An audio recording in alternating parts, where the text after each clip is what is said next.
Tonight, we're not here to fix anything, not to understand everything, not to become someone better before you're allowed to rest. This is a quiet space where we gently let go and return to inner peace through soft Zen stories inspired by the Buddha, shared slowly so your mind can soften and your body can rest. Maybe today asked a little too much from you. Too many thoughts, too many worries, too many small things you tried to hold together. And maybe, just for this moment, you're ready to set them down. Here, you don't need to improve yourself. You don't need to solve tomorrow. You are already enough simply by being here, breathing quietly. Just for a moment. Where are you listening from tonight? Wherever you are, I'm grateful you're here, sharing this quiet space. Let your breath slow, as if it remembers the way home. Let your shoulders soften, like they no longer need to carry the world. Tonight, we'll listen to a simple story. A story from ordinary life, carrying a small thread of Zen and Buddhist wisdom. Not to give you more to think about, but to help you loosen your grip. Because suffering rarely ends by force. It softens when we stop holding it so tightly. There's nothing to rush, nothing to achieve, only a gentle drifting into rest, into stillness.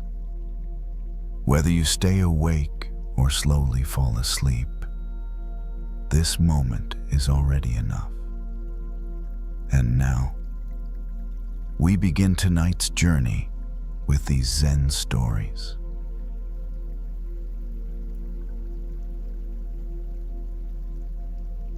The hotel room was quiet in the way only temporary places are. Not the quiet of home, but the kind that doesn't know you yet. The air conditioner hummed steadily. A thin line of light slipped in through the edge of the curtains from the parking lot outside.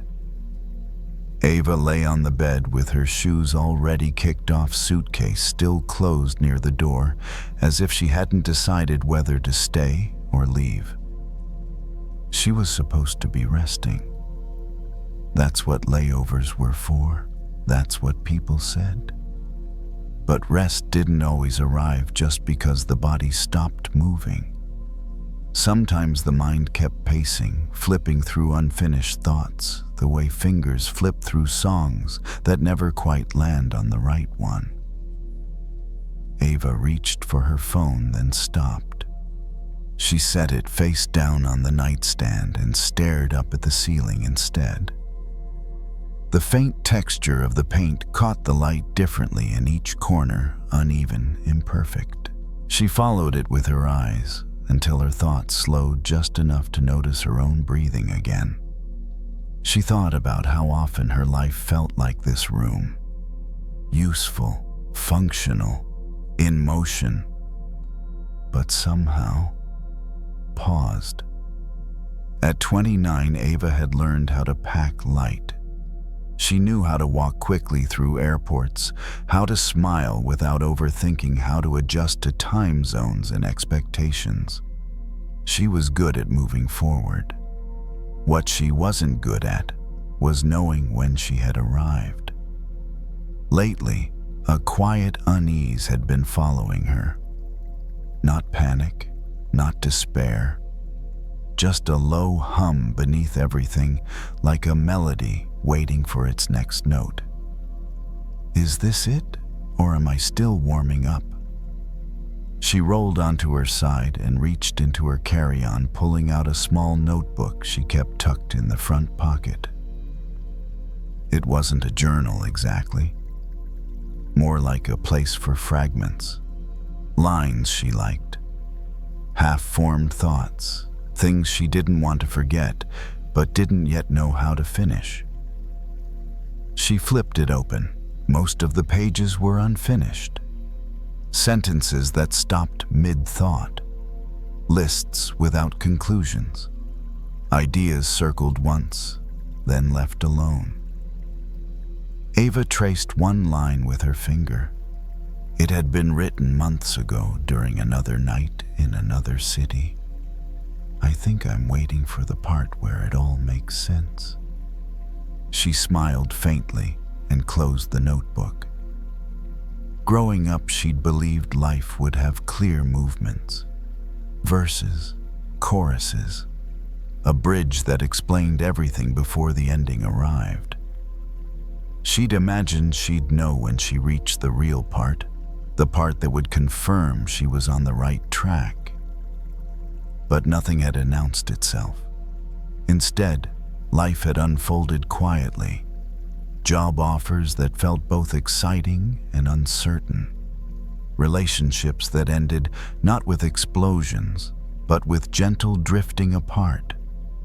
Choices that seemed reasonable at the time, then ambiguous later. Nothing had gone wrong, and yet something felt unfinished. Ava sat up and swung her legs over the side of the bed. The carpet was soft under her feet, patterned in a way she would never remember tomorrow. She walked to the window and pulled the curtain back just a little. Outside the parking lot, lights cast pale circles on the pavement. A few cars sat still, engines ticking faintly as they cooled. Somewhere in the distance, a truck passed on the highway, its sound rising and falling like a breath. She thought about how songs worked. How the first verse often didn't explain much. How melodies repeated before they resolved. How some of the most meaningful parts were transitions, places where nothing seemed to happen, but everything was quietly shifting. Maybe life was more like that than she'd expected. Maybe it wasn't meant to be judged mid-song. Ava rested her forehead lightly against the cool glass. The reflection that looked back at her was faint, layered over the dark outside. She didn't study it. She didn't search for answers there. She just stood. The feeling of being behind softened slightly. Not gone, just quieter. Like a note that didn't need to be resolved right away. She returned to the bed and lay back down, this time pulling the blanket up around her shoulders. The room held her without comment. It didn't ask where she was going next. It didn't ask if she was doing enough. It just existed, complete in its temporary way. Ava closed her eyes. For the first time that evening, she allowed the thought to settle without argument. Maybe this part isn't missing anything. Maybe it's just not finished yet. The air conditioner continued its steady rhythm. The light outside didn't change. The song of her life stayed right where it was open, unresolved, still unfolding. And that, for now, was enough to rest inside. Ava didn't fall asleep right away. She lay there listening to the quiet mechanics of the room, the steady hum of the air conditioner, the faint electrical buzz inside the walls, the distant sound of tires on asphalt far below. None of it asked for her attention. It was the kind of background noise that didn't interrupt thought, but gently slowed it. Her mind wandered again, but this time without urgency. She thought about all the moments she'd labeled as in between. The jobs that weren't quite careers. The relationships that mattered, but didn't last. The cities she passed through without planting roots, she had treated those chapters like placeholders, like they were supposed to lead somewhere else before they could count. But lying here now, she wondered if that was fair. Songs didn't rush to their endings. They lingered. They repeated phrases. They left space between notes. Ava rolled onto her back and placed one hand on her chest, feeling the gentle rise and fall beneath her palm. Her heartbeat was calm, unremarkable, steady enough to trust.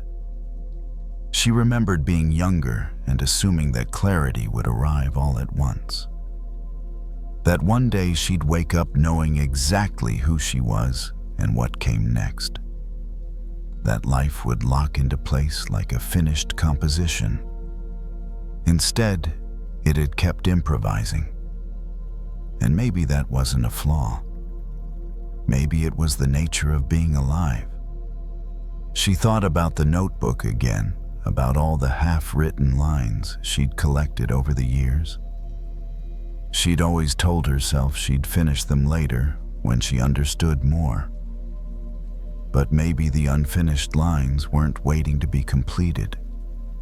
Maybe they were meant to stay open like questions that didn't need answers to be meaningful. The room felt softer now, as if the edges had blurred. Ava adjusted the pillow under her head and felt her shoulders sink deeper into the mattress. The tension she'd carried earlier, the sense that she was running out of time, had loosened its grip. She wasn't late. She wasn't early. She was simply here inside this measure of the song. Outside, a car door closed. Someone laughed briefly, then the sound faded. Life continued without announcing its purpose, without explaining itself. Ava let her breathing follow the rhythm of the room. In, out. No effort, no correction. She realized she'd been judging her life as if it were already over, as if the ending had been written and she was falling short of it. But you couldn't judge a melody before it resolved. You couldn't call a song incomplete when it was still being played. The pressure to define herself softened. She didn't need to know where everything was leading. She didn't need to label this chapter. She didn't need to turn her uncertainty into a problem to solve tonight. Some parts of life were meant to be lived before they were understood. Ava's thoughts slowed, further drifting like notes stretched longer than usual. The sense of being unfinished no longer felt like a failure. It felt like permission. Permission to continue without explanation. Permission to rest without resolution. The hotel room stayed quiet and neutral, offering no commentary. The temporary nature of it all felt strangely comforting. Nothing here was asking her to stay forever. Nothing was asking her to leave either, just to be. Ava's hand slipped from her chest to the mattress beside her. Her fingers relaxed, curling naturally. The last clear thought that passed through her mind was gentle and unforced. The song isn't done, and it doesn't need to be. Sleep came quietly after that, not as a reward, not as a conclusion, but as a pause between notes. The music continued somewhere beneath it all, unhurried, still unfolding.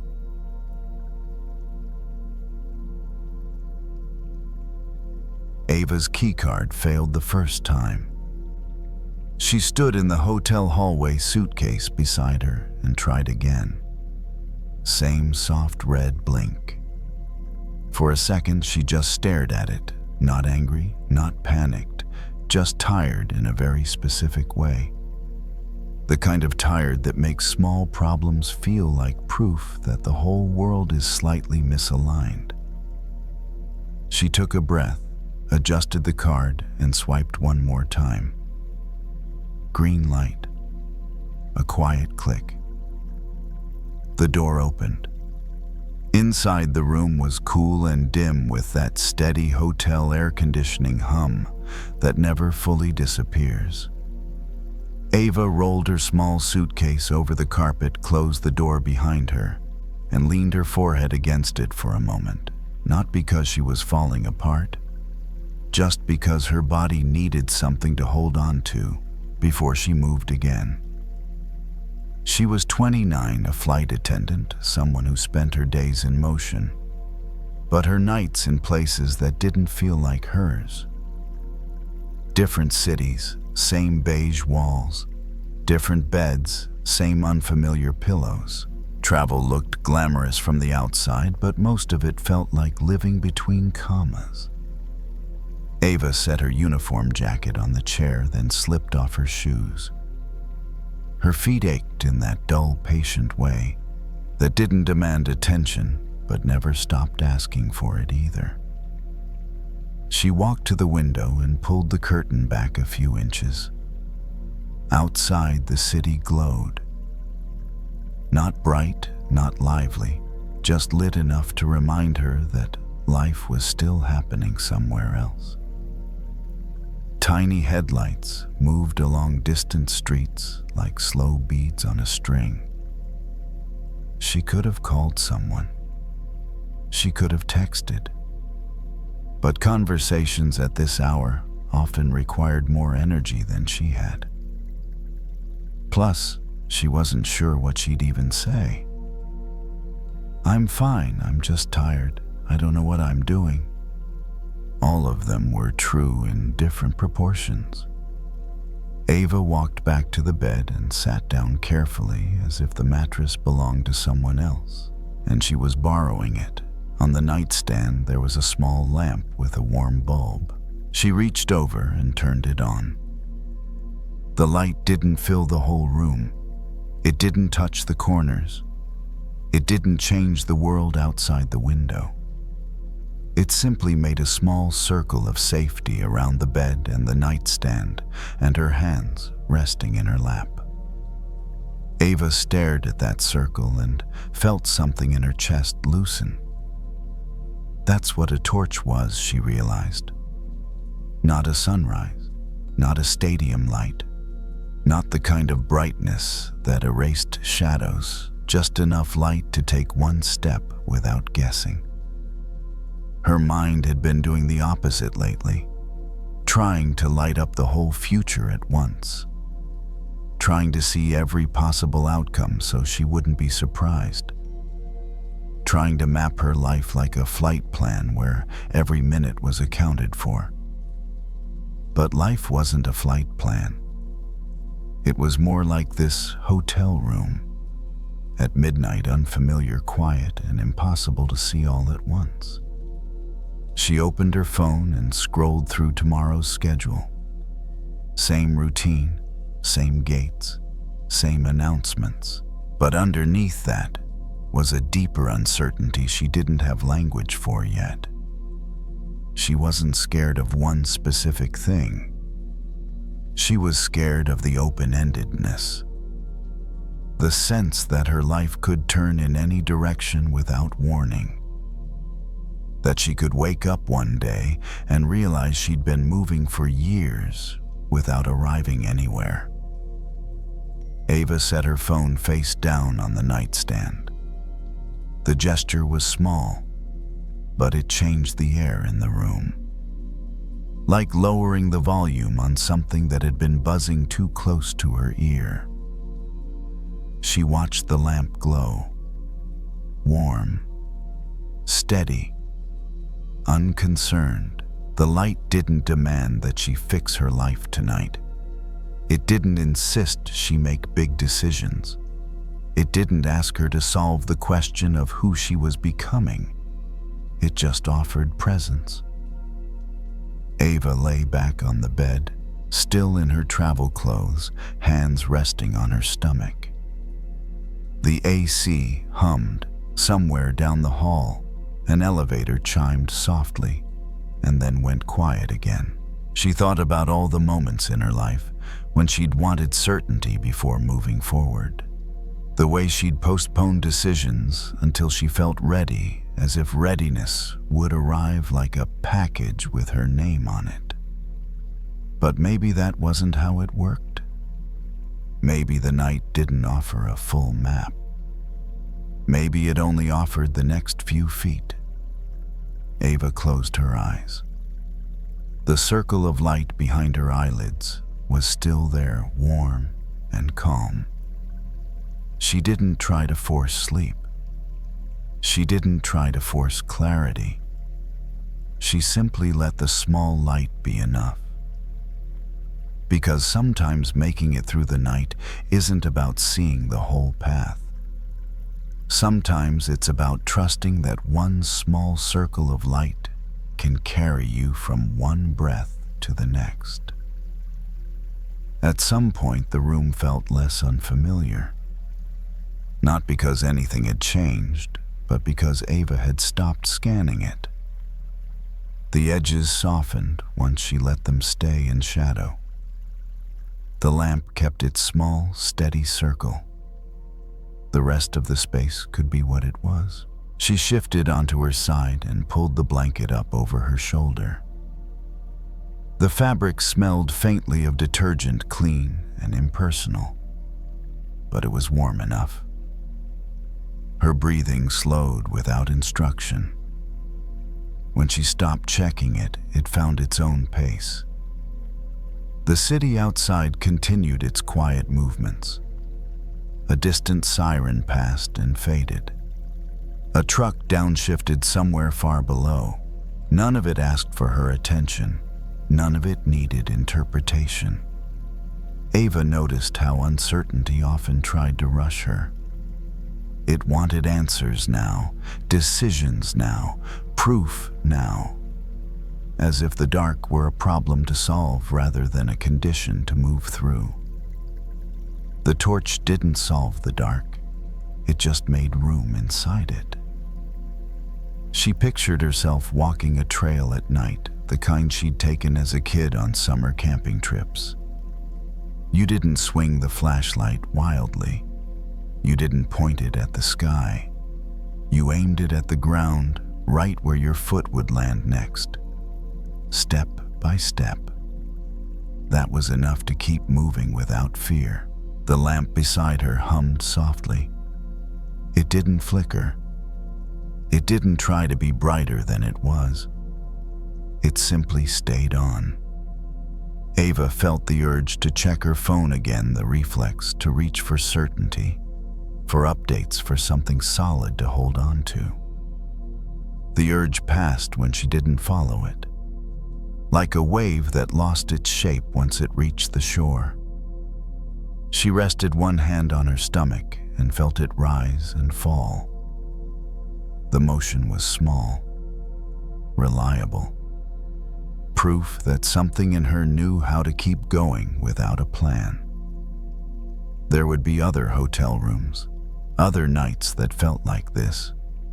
There would be mornings where clarity still hadn't arrived and she'd have to move anyway. But clarity didn't need to arrive before rest. Rest came first. The lamp's light warmed the side of her face. Shadows shifted slightly as the air conditioning cycled. Nothing dramatic happened.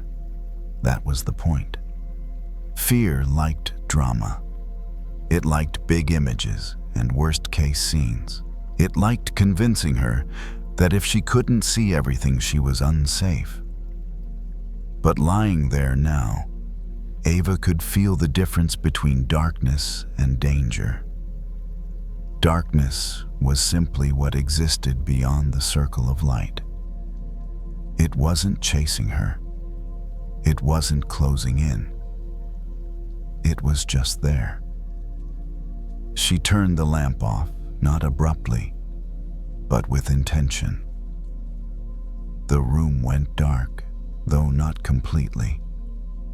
The city glow still found its way through the curtains, enough to know where she was. enough to feel oriented. The torch didn't disappear when the light went out. It had done its job. Ava let her thoughts thin out.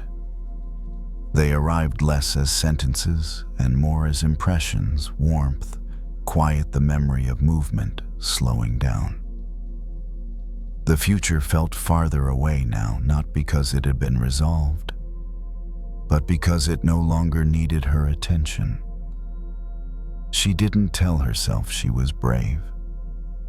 She didn't tell herself she was ready.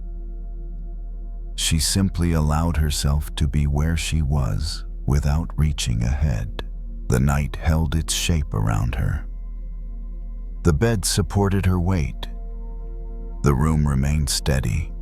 Somewhere the city continued to glow without asking her to participate.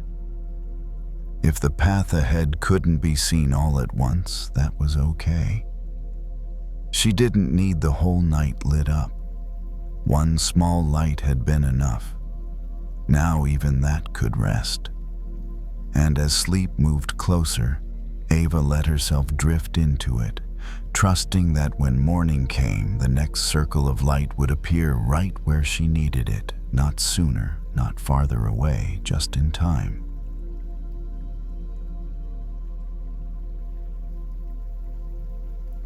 Lily noticed it in the mirror before she noticed it in her thoughts. Her jaw was tight, not clenched enough to hurt, just enough to hold. The bathroom light was too bright for the hour washing her face in a pale reflection that felt more honest than flattering. She leaned closer to the sink, turned on the tap, and let the water run while she stared at herself as if the mirror might explain when the tension had started. She couldn't pinpoint it. The day had been ordinary. Meetings stacked on meetings. A conversation that went sideways. An email copied one too many people. Nothing dramatic. Nothing worth carrying home. And yet, here it was, this tightness, this heat, this feeling that something needed to be answered. Lily was 47, an HR manager, practiced at keeping her voice even. She knew how to de-escalate, how to choose words that didn't inflame, how to look calm while other people weren't. All day long, she helped others soften their reactions. At night, she was less careful with herself. She splashed water onto her face and felt it drip down her wrists. The sensation was grounding cool against skin that felt warm for no good reason. She turned the faucet off and reached for a towel, pressing it gently along her cheeks. The thought arrived again, uninvited. Something she should have said. A reply she should have sent differently. A sentence from earlier that still felt sharp. Lily felt the urge to push back, to rehearse a better version of the conversation, one where she was clearer, firmer, more respected. The impulse was strong, almost physical, like leaning into a gust of wind and expecting it to stop. She remembered something her father used to say when she was a kid, usually when she complained about how unfair something felt. "Don't spit into the wind," he'd say. "It only comes back at you." At the time, she'd rolled her eyes. It sounded dismissive, like giving up. Standing there now, towel in hand, she understood it differently. Spitting into the wind wasn't about silence. It was about timing, direction, knowing when a reaction would only make things worse, when the force you put out would return straight to your own face. Lily lowered the towel and looked again at her reflection. The tightness in her jaw was still there. The feeling hadn't gone away just because she'd named it. Anger rarely does. It lingers. It circles. It waits for a moment when you're tired enough to give it a voice. She leaned back against the counter and crossed her arms, feeling the cool edge press into her lower back. The bathroom was quiet except for the faint hum of the exhaust fan. A contained sound. Predictable. Nothing arguing back. The conversation replayed anyway. Not the words themselves, but the feeling underneath them. The sense of being misunderstood, of being held responsible for something she didn't control. Lily had spent years learning how to absorb that without flinching. How to take responsibility without taking blame. Tonight it felt heavier. She imagined sending the message she wanted to send. The sharp one. The clarifying one. The one that would finally put everything in its place. She imagined the momentary relief of hitting send. And then she imagined the reply. The defensiveness. The escalation. The back and forth that never really resolves anything, just redistributes the discomfort until everyone is tired. Spitting into the wind. Lily uncrossed her arms and rested her hands on the counter. Her fingers were cool now. The heat had moved, softened. She took a breath, not deep, not intentional. Just a breath that happened when she stopped holding it back. There was a difference between not responding and not reacting. She knew that. One was a choice. The other was a reflex. Tonight she didn't want to add her voice to the noise. Not because she was afraid, because she was done with the cycle. She turned off the bathroom light and let the room dim to the glow of the hallway lamp. The mirror faded into shadow. Without her reflection staring back, it was easier to feel what her body was doing on its own. The tightness eased a fraction. Not enough to feel resolved. Enough to feel possible.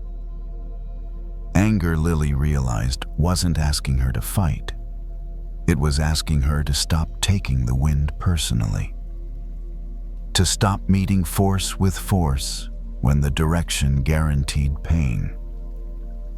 She moved toward the bedroom steps, slow, unhurried.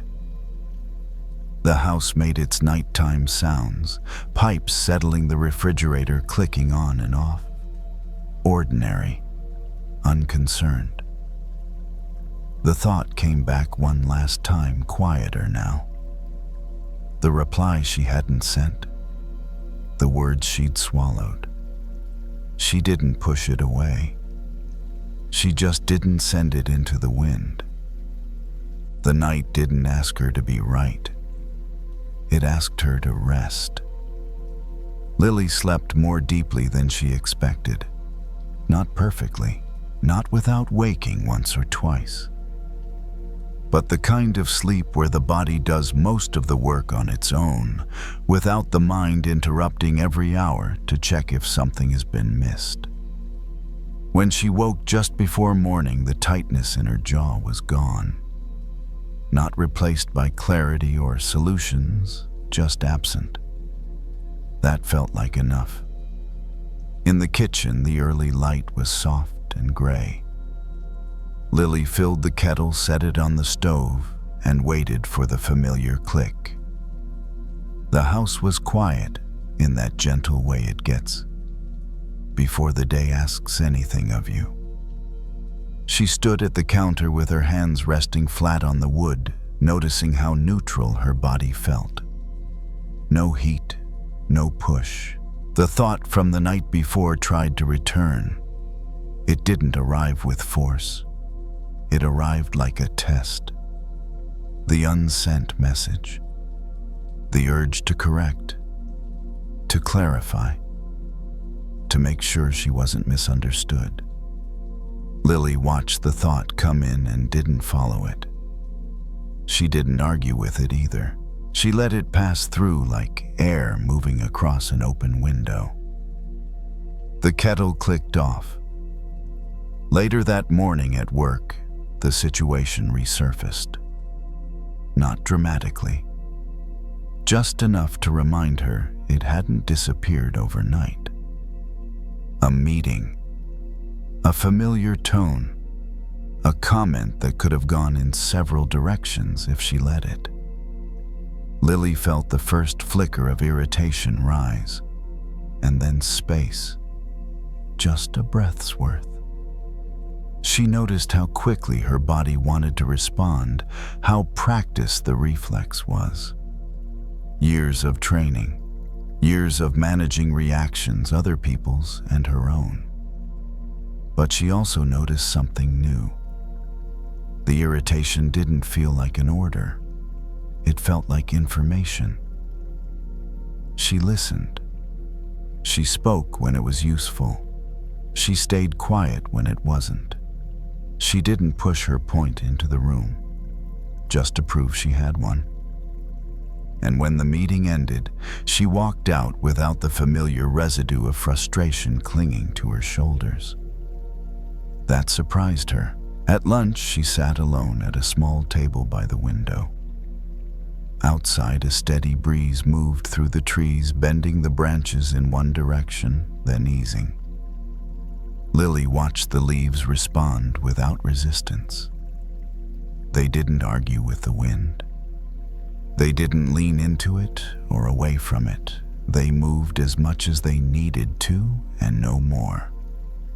Anger, she thought, often feels like standing directly in that wind and shouting into it. Not because you think it will listen, but because you can't stand the feeling of being pushed without pushing back. But the push always comes back. That afternoon, an email arrived, the kind she would normally reread too many times. The kind that invited a defensive response if she wasn't careful. Lily read it once, then once more.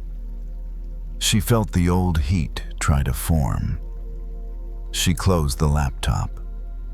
Not permanently, not as avoidance, just enough to keep from spitting into the wind. She stood up, stretched, and walked to the water cooler. The cold water shocked her tongue in a clean, simple way. She swallowed and felt it move through her chest, grounding her again. By the time she returned to her desk, the urge to react had softened. The words that needed to be said, if any, were clearer now. Fewer, more precise, less fueled by heat. She typed a short reply, honest, neutral, no extra edge. Then she sent it. And that was it. No replay, no bracing, no waiting for the impact. When Lily got home that evening, the air felt different. Not lighter because things were fixed, but lighter because she hadn't added more weight to them. She washed her face at the sink cool water again and noticed how natural the motion felt now. No tension hiding behind it. Anger hadn't disappeared from her life. It never would. It would return in small gusts and sudden squalls, as it always did. But tonight she understood something more clearly. You don't have to meet every force head-on. You don't have to respond just because something hits you. You don't have to turn discomfort into self-inflicted pain. Sometimes the wisest thing you can do is step slightly to the side. Let the wind pass. Let it lose its target. As the house settled into evening and Lily prepared for bed, her thoughts slowed without effort. The day didn't follow her into the dark the way it used to. There was no need to defend herself there. The night was still. The wind had moved on, and Lily, no longer standing in its path, was finally able to rest.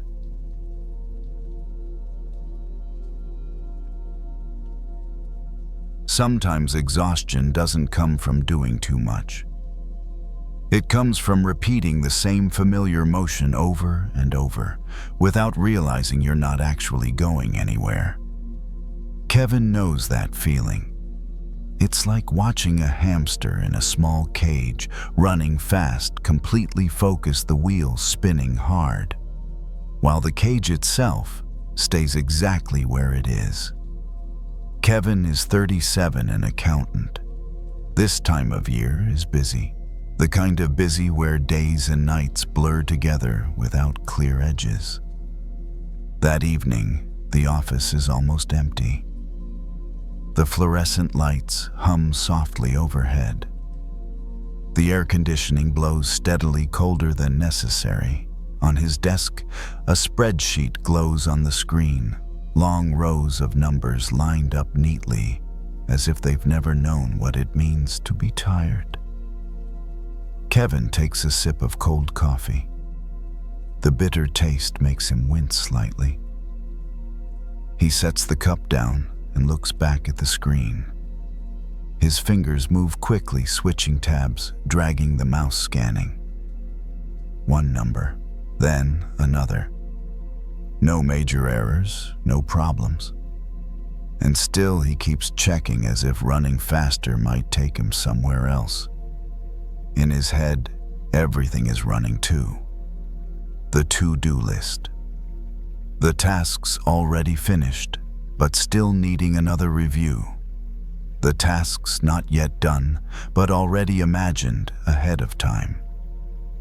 He knows this feeling well. If he stops, something will be missed.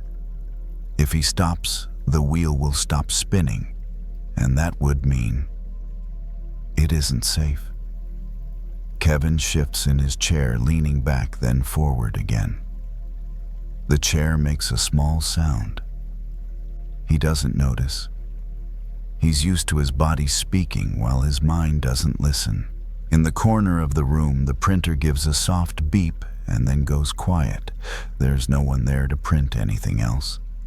He suddenly realizes he's doing the same check for the third time.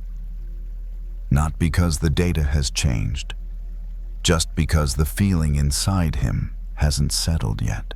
Like the hamster that keeps running, not because there's a path, but because it doesn't know how to stand still inside the wheel. Kevin lifts a hand to his forehead. His skin feels tight. His eyes ache. But what exhausts him most isn't the number of hours worked. It's the sense of not getting anywhere. The feeling that no matter how fast he runs tomorrow will just begin with another wheel. There's a very small moment when he stops moving the mouse. The cursor freezes. The numbers don't shift. And in that moment, nothing collapses. No alarms, no urgent emails, just the hum of the air conditioner and the steady light above. Kevin notices he's been holding his breath, not completely, just tight in the chest, like he's bracing for the next sprint. He exhales, not deeply, just enough to notice how many times he's been breathing in without ever paying attention. He looks at the spreadsheet one more time, then closes it, not because the work is finished, but because this round of running is enough for tonight. The screen shifts to the quieter desktop. The blue light softens. In his chest, a small space opens up, unfamiliar, but not frightening. Kevin stands and walks a few steps around his desk. The office carpet muffles his footsteps. He looks out the window. The city lights are still there, glowing in the night, but nothing is asking him to join in. Not every wheel needs you to run inside it. There's a truth Kevin has never really named before. Constant motion creates the feeling of control. Stopping doesn't. And that's why stopping can feel unsettling. But tonight in the empty office, he realizes something very simple. he isn't tied to this wheel. It only keeps spinning because he keeps running. He returns to his desk, gathers a few papers, and turns off the desk lamp. The room grows dimmer, softer. Kevin doesn't feel done, but he feels enough for now. If you're listening and you recognize this feeling of running endlessly in your own mind from one thought to the next, that's okay. You're not lazy. You're not failing. You're just inside a wheel that's been spinning for too long. And sometimes the only thing needed is to step out of it. Not forever, just for tonight. Kevin stands still in the office for a little while longer after turning off his desk lamp. Not because he's debating whether to keep working, but because his body is getting used to not having to lunge forward. When a movement has been repeated long enough, stopping can feel a little unsteady, like stepping onto solid ground after getting off an escalator. He puts on his jacket, turns off the monitor, then reaches up and switches off the ceiling lights. The room sinks into the dim glow from the hallway. The air conditioner keeps humming, but now it sounds farther away, like a noise that no longer needs attention. Kevin locks the door. The soft click of the lock is small, but enough to mark the end of a running cycle. The office hallway is empty. The carpet absorbs sound, softening everything. Kevin walks slowly, not because he's exhausted, but because there's no reason to rush anymore. When he reaches the parking lot, the air feels cooler. He inhales, then exhales, this time more fully. Not as an exercise, just because the breath finally has room to go somewhere. Inside the car, Kevin sits for a moment before starting the engine. His hands rest on the steering wheel. The dashboard is still dark. There's a strange but pleasant feeling, no to-do list right now. No spreadsheets, no wheel. He starts the car and drives out slowly. Streetlights form a chain of glowing circles ahead of him. Kevin doesn't turn on music, not because he wants silence, but because silence is already there. Each circle of light passes like a breath. No counting. No need to arrive sooner. A thought flickers. What about tomorrow? It appears then isn't fed. Kevin doesn't push it away. He just doesn't run after it. And without anyone driving the wheel, it slows on its own. When he gets home, Kevin takes off his shoes and sets his keys on the table. The apartment is quiet. The living room light is soft. He goes straight to the kitchen and pours a glass of water. Drinks slowly. The coolness moving down his throat feels real. Simple. It brings him back into his body, away from the familiar orbit of numbers. He sits down on the sofa. He doesn't open his laptop. He doesn't check his phone. Not out of discipline, but because the urge isn't there anymore. Kevin realizes something. The urge to run comes from the belief that if he stops, everything will fall apart. But tonight, everything is still standing. Nothing collapses. Nothing demands. He leans back and lets his head rest. His eyes drift half closed. Breath in, then out. Slower. Between the breaths, there's a small pause. In that pause, there's no goal to reach. No wheel that needs spinning. If you're listening and you recognize this habit of running in your own mind, from one thought straight into the next, tonight you might try standing still for a single beat. You don't have to stop forever. Just don't run a little longer. The wheel slows down when there's no force pushing it. Kevin stands and walks to the bedroom. Lights turn off behind him. When he lies down, he doesn't adjust the pillow again and again. He doesn't search for the perfect position. He just lets his weight be held. There's a quiet kind of safety in being supported without having to do anything. One last thought flickers light as a firefly. I did enough for today. Kevin doesn't hold on to it. There's no need. It dissolves like everything else when it isn't gripped. His breathing slows. The wheel in his mind doesn't stop completely, but it turns slowly enough that it no longer makes noise.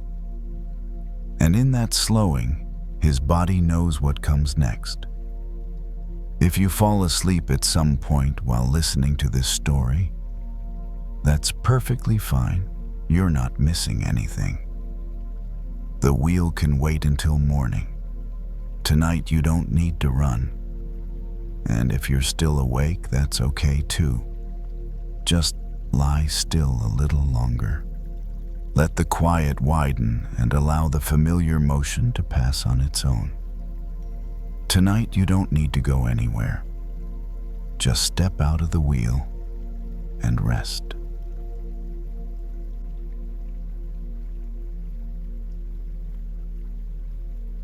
The parking lot was still dark when Marcus turned the key.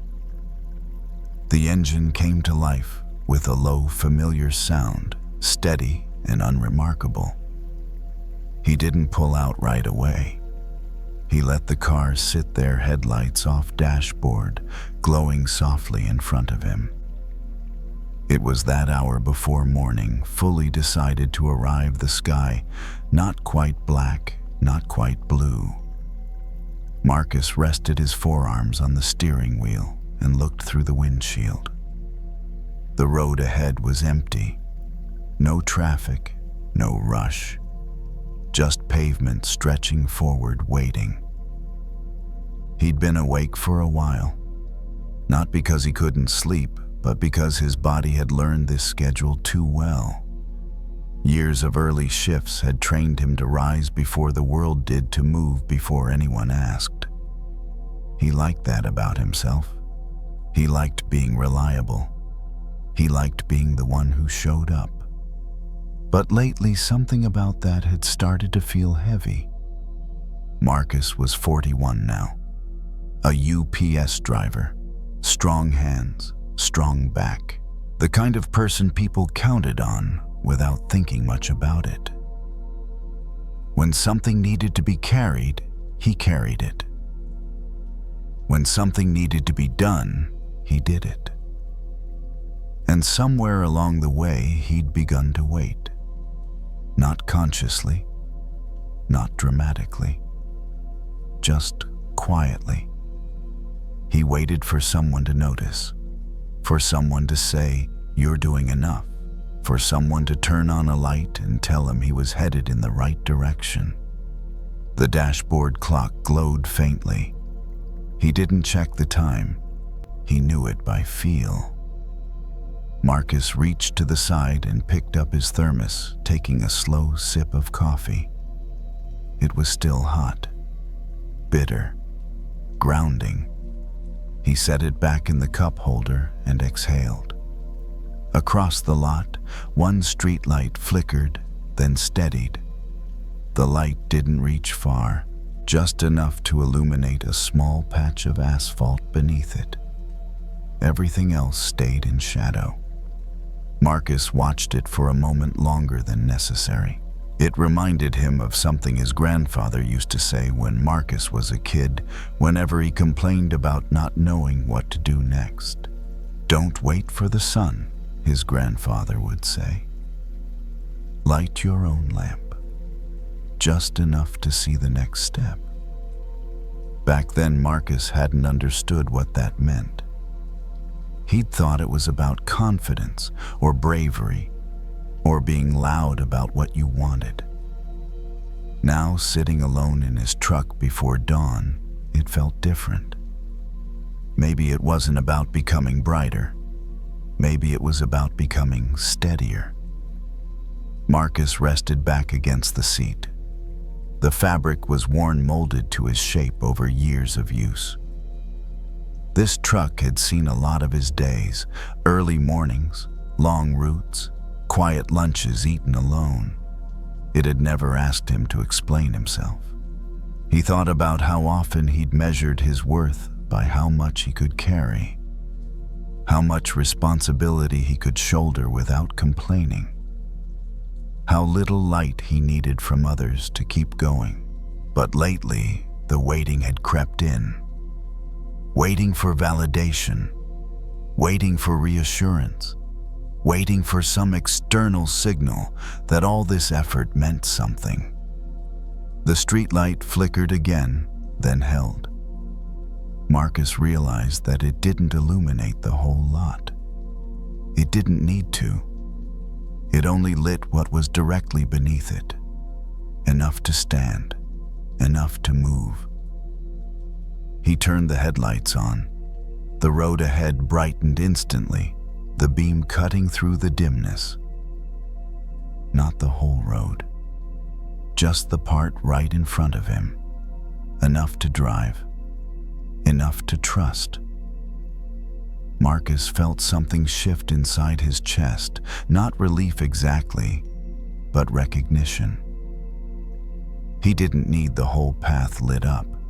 He didn't need guarantees. He didn't need permission. He just needed enough light for the next mile. Marcus put the truck in gear and eased forward, tires rolling softly over the asphalt. As he drove toward the exit, the sky ahead lightened almost imperceptibly.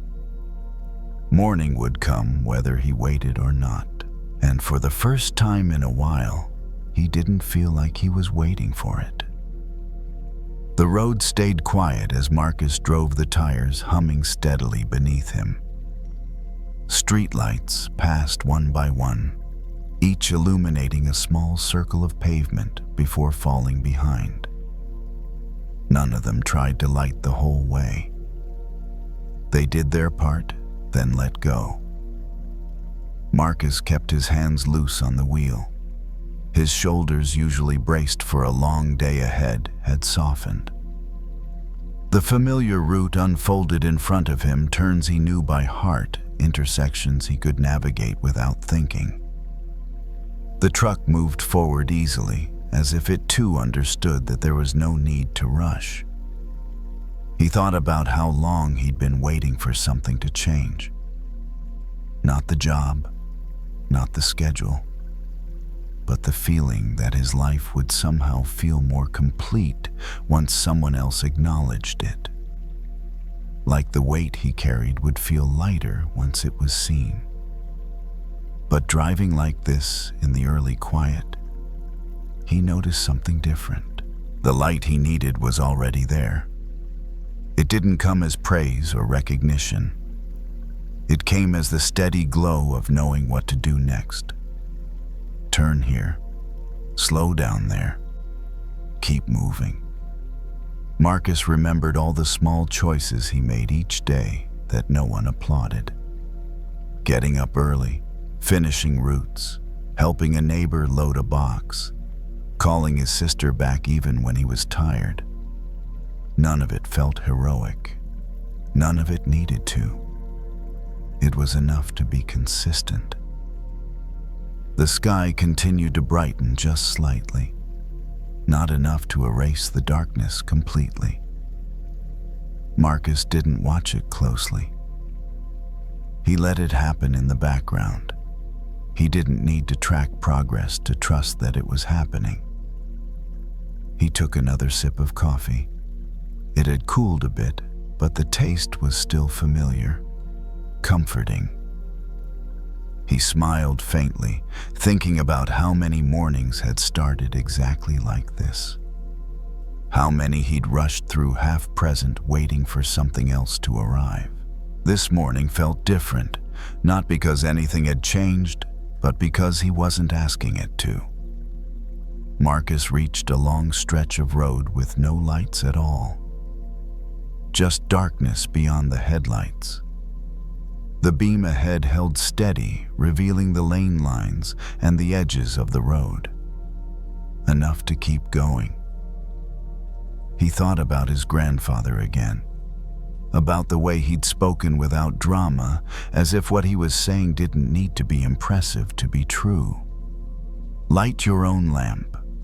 It didn't mean doing everything alone. It didn't mean shutting people out.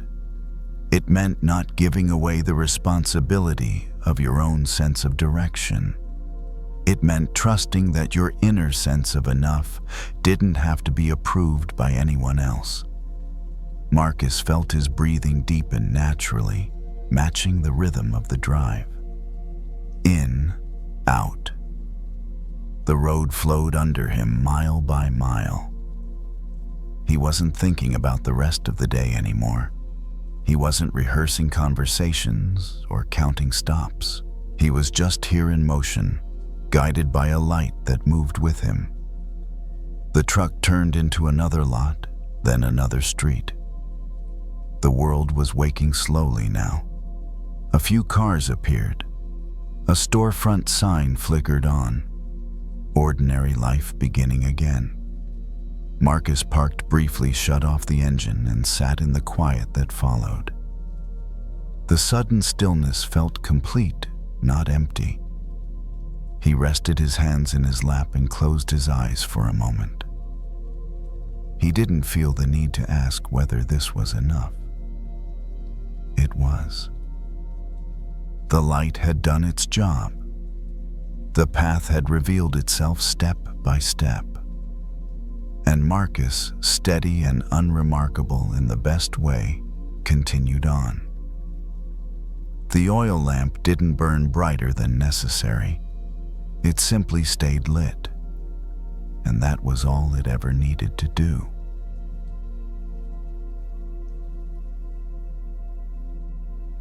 The yard didn't look the same after the storm. Derek noticed it the moment he stepped outside, coffee mug still warm in his hand. The grass was darker, pressed flat in places. Leaves were scattered where they didn't belong. And near the old tree by the fence, one of the larger branches lay broken on the ground, angled awkwardly as if it had tried to land gently and failed. He stood there longer than he needed to. Derek was 52, a mechanic who'd spent most of his life fixing things that broke in obvious ways. Engines made sense to him. If something failed, there was usually a cause you could point to, a part you could replace. Loss, on the other hand, didn't follow diagrams. The tree had been there longer than the house. Thick trunk, deep roots. It had survived storms before. That was why the broken branch unsettled him more than he expected. Not because the damage was severe, but because it proved that even sturdy things gave way sometimes. He took a sip of coffee and set the mug down on the porch rail.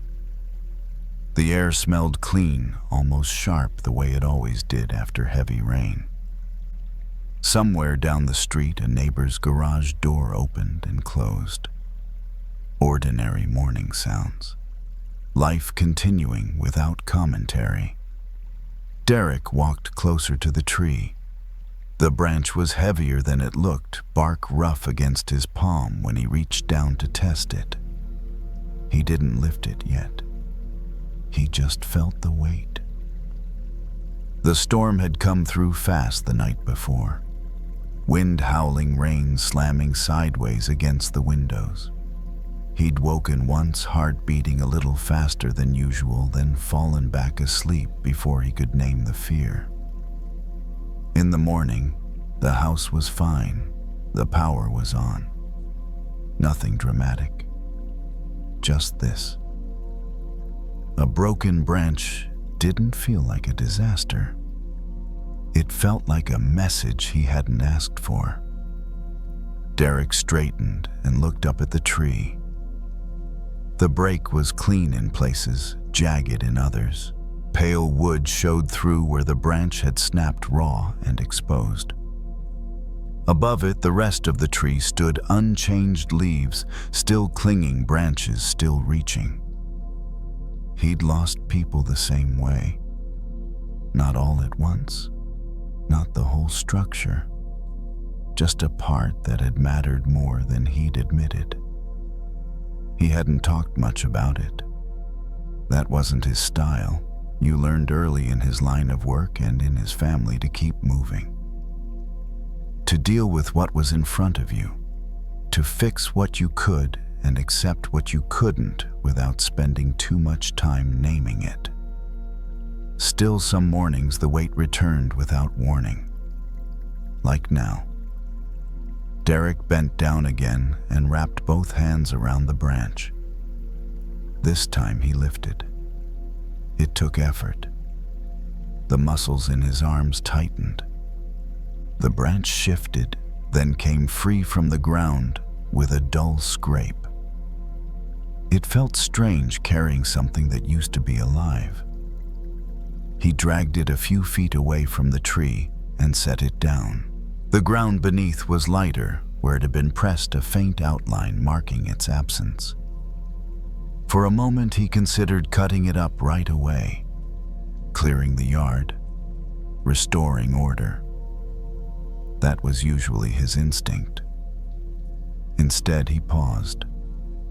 The tree above him rustled slightly in a breeze that barely qualified as wind. The sound wasn't sad. It wasn't triumphant. It was just there. Derek noticed small buds along the remaining branches, tight and green. He hadn't seen them before. They'd been there the whole time, waiting for the season to do what seasons did. Something loosened in his chest. Loss had taught him to expect emptiness, to brace for the space where something used to be. But the tree wasn't empty. It was adjusting, redistributing weight, making room without asking permission. He picked up the branch again and carried it toward the side of the yard, where he kept a pile for yard waste. Each step felt deliberate, not heavy with meaning, just steady. As he set the branch down, he rested his hand on the rough bark one last time. The surface was cool, damp from the rain, solid.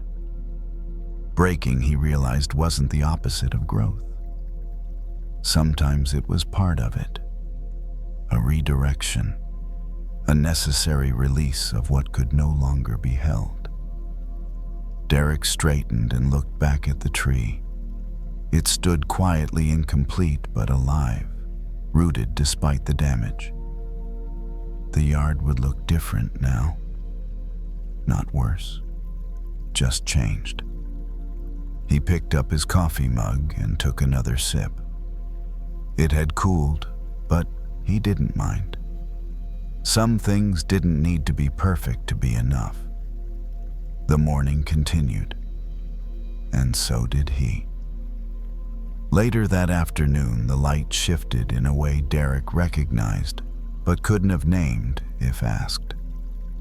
The sun dipped just enough to soften the edges of everything it touched.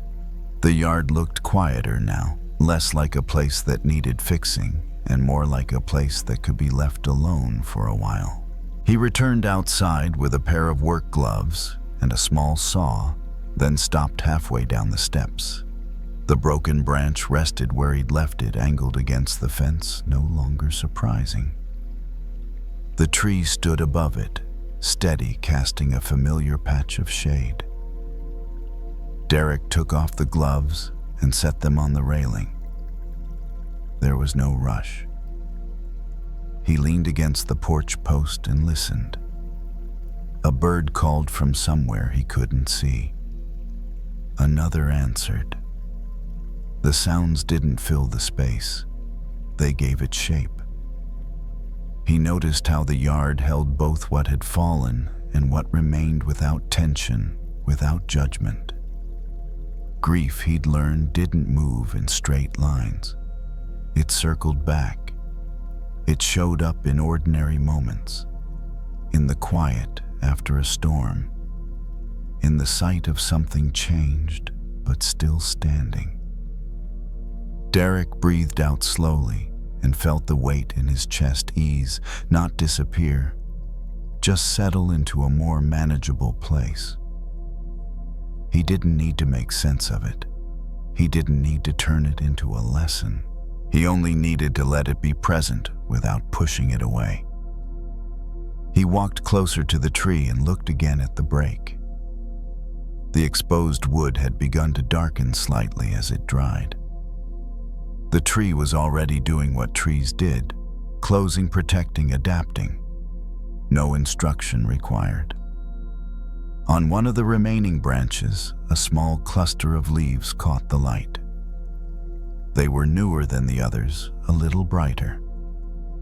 Derek hadn't noticed them earlier, not because they weren't there, but because his attention had been elsewhere. Loss had a way of narrowing the field of view. He touched the trunk lightly, feeling the texture beneath his palm.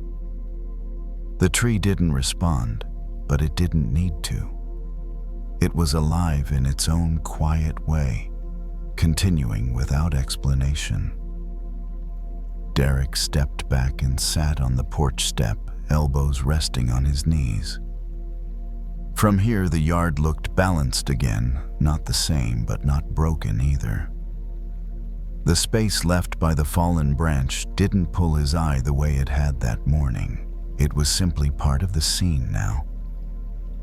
He thought about how often he'd tried to fill empty spaces too quickly. How uncomfortable he was with gaps, silence, pauses, endings, without immediate replacements.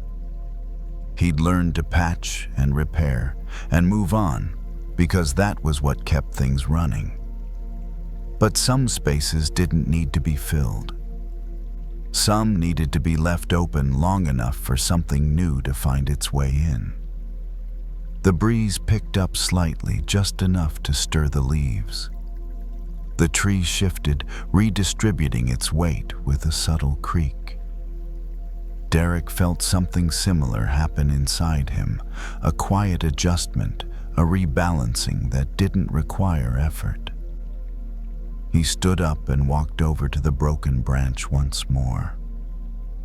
This time he didn't lift it.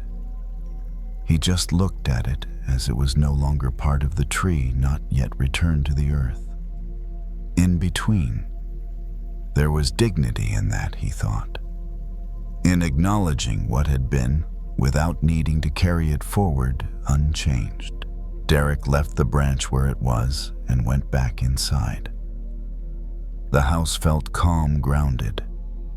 He washed his mug, dried it, set it upside down on the counter.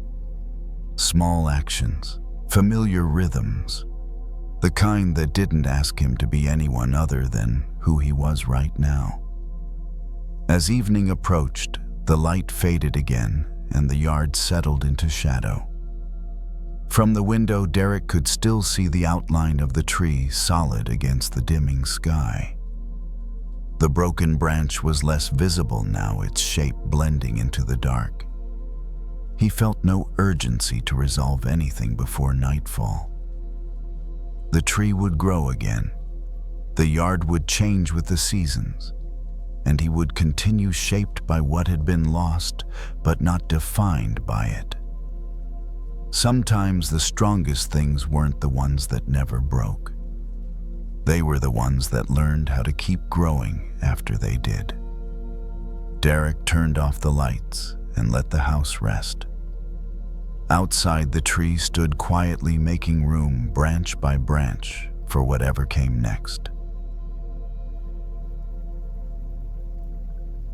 Noah didn't notice how tense he was until his hands started to ache. Not pain exactly, more like a deep stiffness under the skin, as if his fingers had been holding something too tightly for too long. He stood in the station's quiet room after shift, the kind of room meant for a few minutes of downtime, with a worn couch, a small lamp, and a humming vending machine in the hallway outside. Most of the guys were in the kitchen joking loudly the way people do when they're trying to shake off a hard day without naming it. Noah could hear them through the door laughter, a chair scraping, someone slapping the counter. He stayed in here.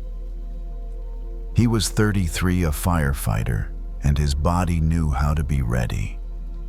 Ready meant alert, tight, focused. The kind of readiness that feels like a drawn bowstring. Pulled back muscles engaged everything, waiting for the moment it needs to release. The problem was, nobody tells you how to stop being ready. He sat on the edge of the couch and looked down at his hands. They were clean now, washed well, but the smell of smoke still lingered faintly in the fabric of his uniform. He flexed his fingers once, then again. The stiffness didn't leave. Noah reached for his gloves and loosened the strap. The Velcro made that familiar ripping sound, soft but decisive. He took one glove off, then the other, and set them on the table as if he was putting down something heavier than it looked. A small quiet hit him in the chest. He hadn't realized he'd been holding his breath. He exhaled long and slow, and felt the air move out like a release he didn't know he needed. Anger had been riding him all day, not like a wave, but like tension. Not at any one person, not in a clean direction. More like a pressure that couldn't find a place to land. A call earlier had gone sideways. A house fire that looked contained until it wasn't. A man outside screaming at them to hurry up while they were already moving as fast as human bodies could. A woman crying so hard she couldn't form words. A kid with soot on his face staring past everyone like he was somewhere else. Noah had done his job. That part was clear. What wasn't clear was what to do with what stayed in him after. Because the anger wasn't really about the man yelling, or the traffic that slowed the truck, or the supervisor who barked orders too sharply. It was about the helplessness hiding behind it. The truth nobody wanted to say out loud. Sometimes you do everything right and it still feels like not enough. Noah leaned back into the couch and let his head rest against the cushion.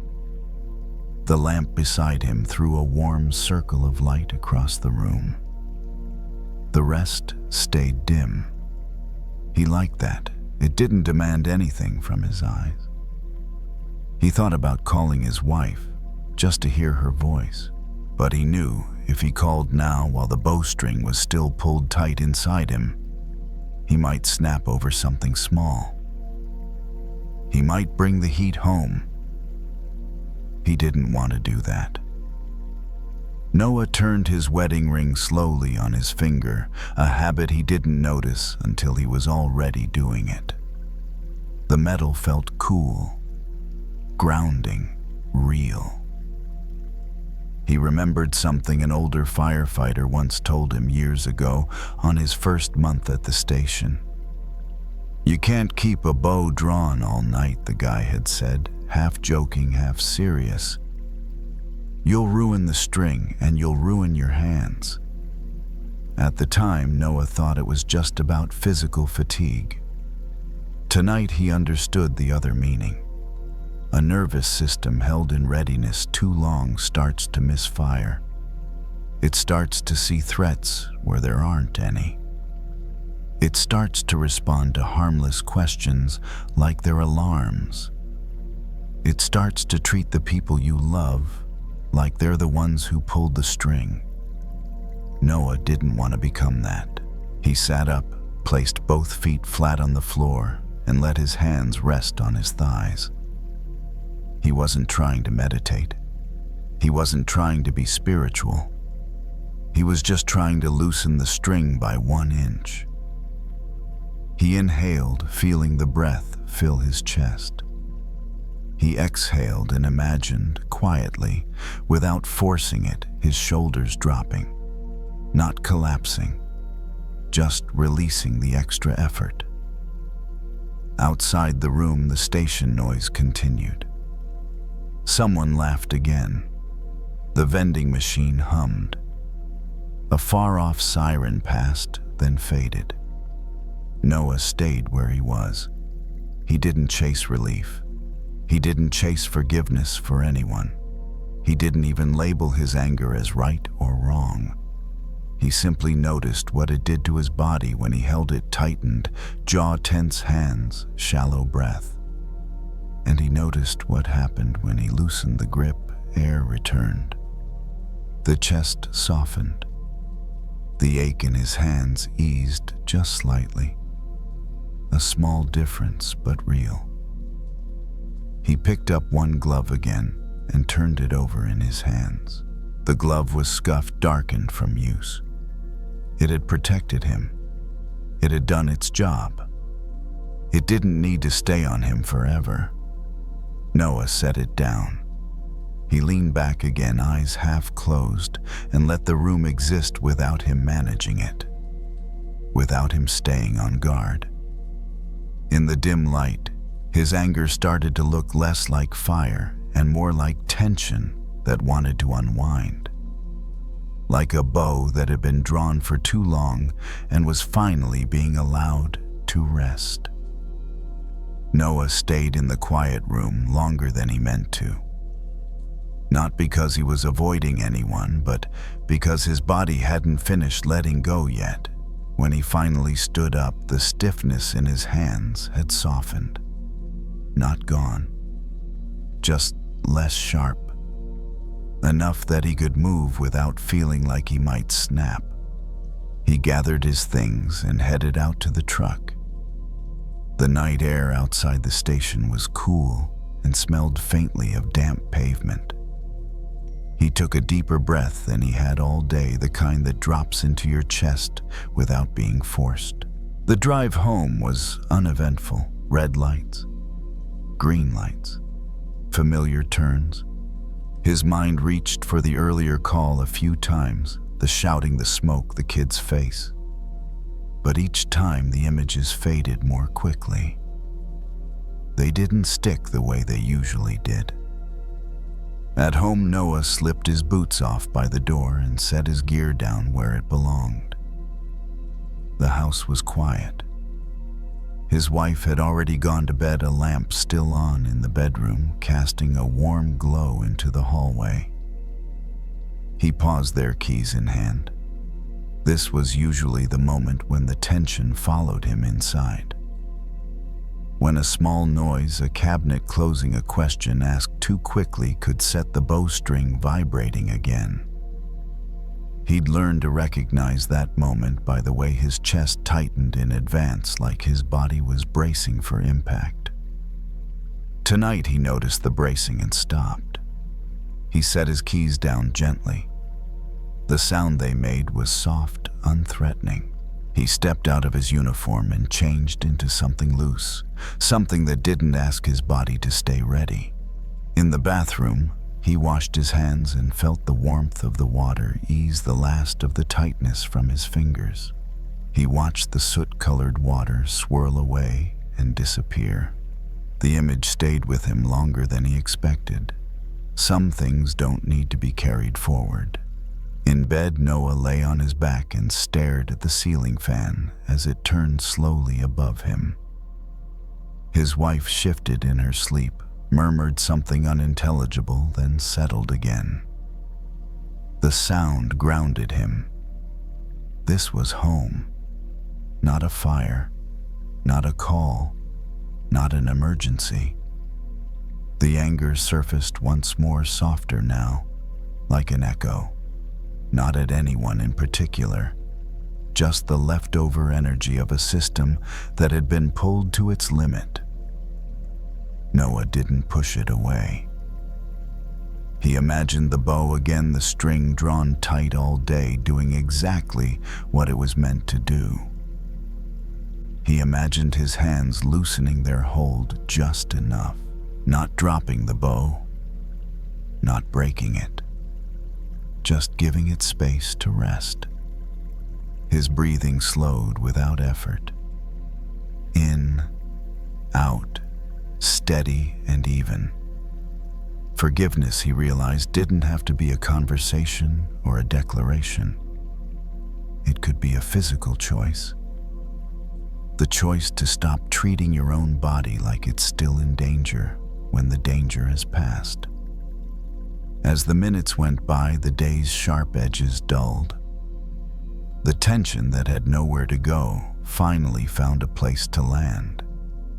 Sleep came quietly, not as an escape, as a return. The bow, no longer drawn, rested beside him. The string loosened, held its shape without strain. And Noah, no longer holding himself at the limit, was allowed to let the night take over.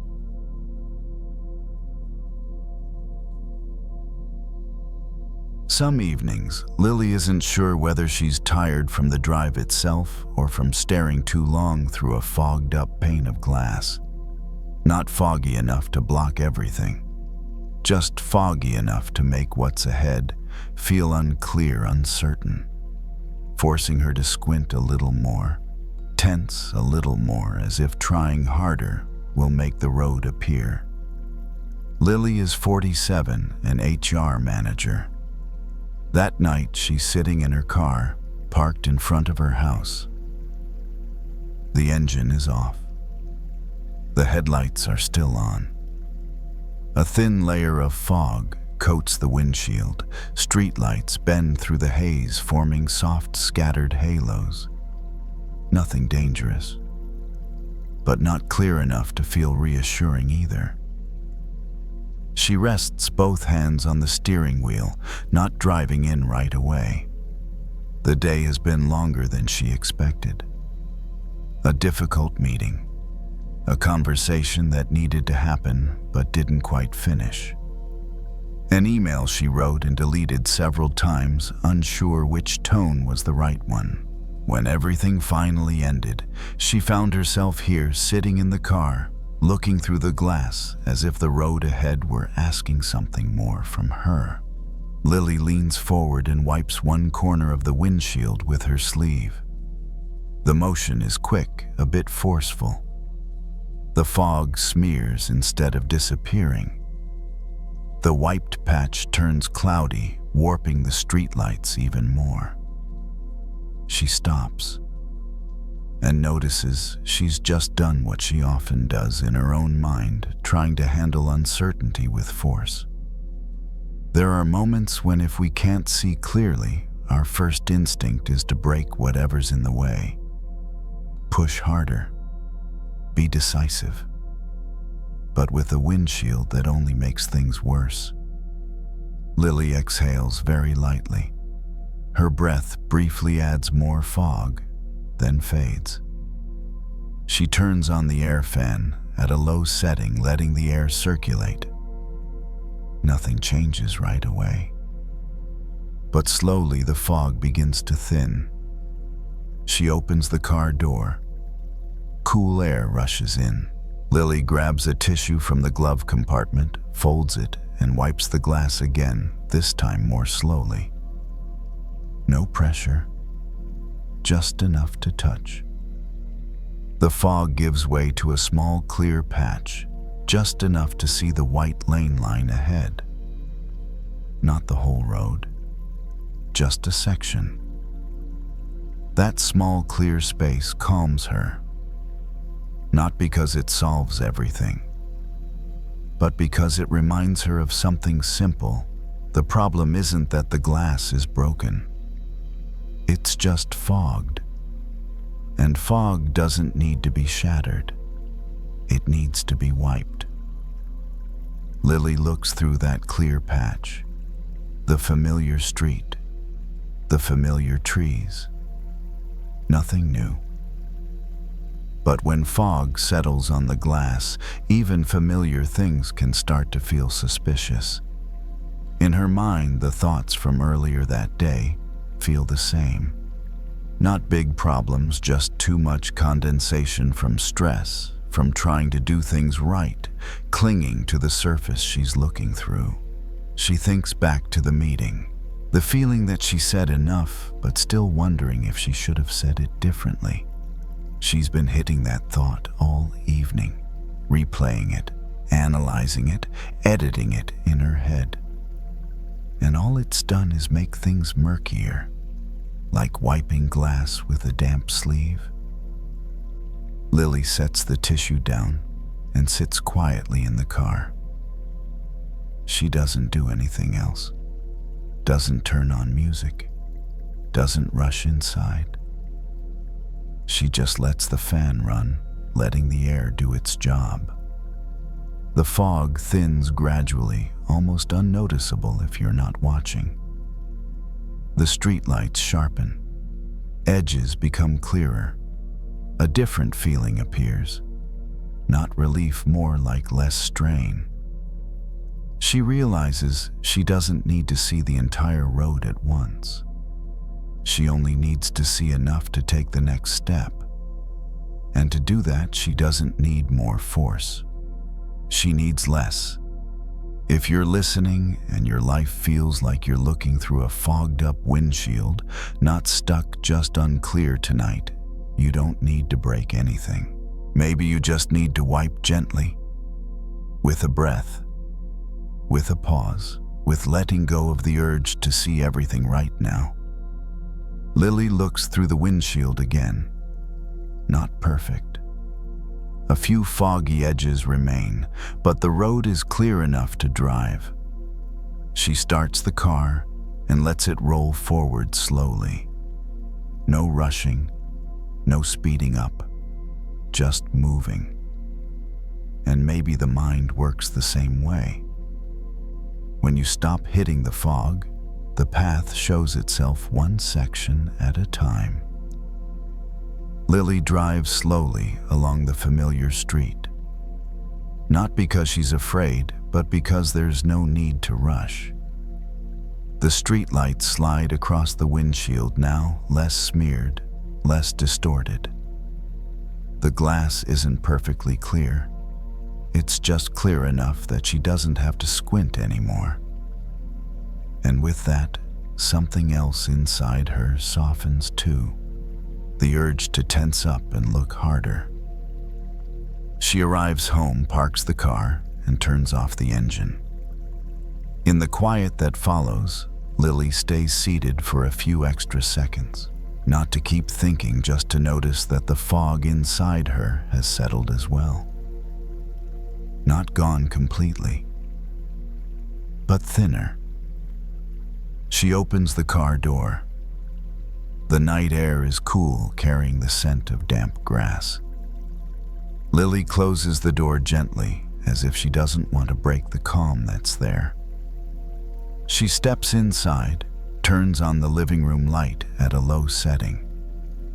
Warm yellow light spreads over familiar furniture. Everything is still there. Nothing needs to be rearranged right now. Lily sets her bag down and takes off her jacket. Her movements are unhurried, no longer following the usual get things done sequence. She notices she doesn't need to replay the meeting. She doesn't need to rewrite the email in her head. Those thoughts may still pass by, but they're no longer stuck to the glass she's looking through. They hover at the edges, blurry and not demanding. She walks into the kitchen and pours a glass of water. Drinks slowly. The coolness moving down her throat is very real. A simple sensation pulls her back into her body, a place without fog, only the clear feeling of each sip, each swallow. Lily sits down on the sofa. She doesn't turn on the TV. She doesn't check her phone.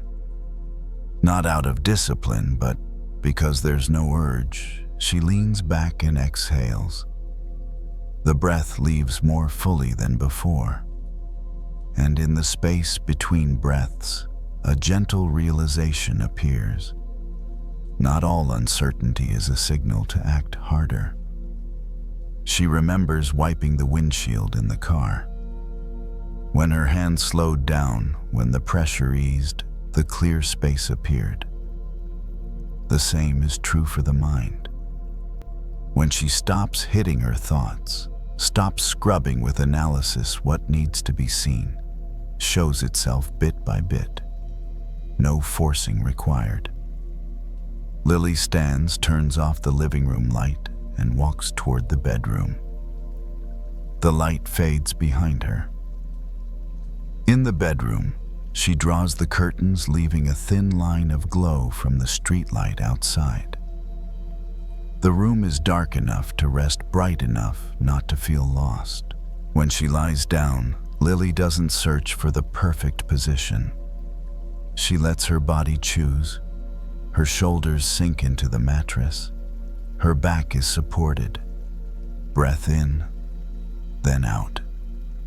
With each exhale, it feels like gently wiping away a very thin layer of fog, not on the windshield, but on the way she sees things. A thought passes through. How will I say it tomorrow? It arrives, then pauses. It doesn't pull a chain of thoughts with it. Lily doesn't open the door for it. She doesn't slam the door shut either. She just lets it stand at the threshold and then leave on its own. If you're listening and you recognize the habit of wanting to break the glass, whenever things feel unclear, pushing yourself to be more decisive, think faster, fix more, tonight you might try the opposite.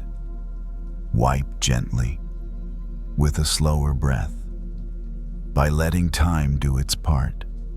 Fog isn't the enemy.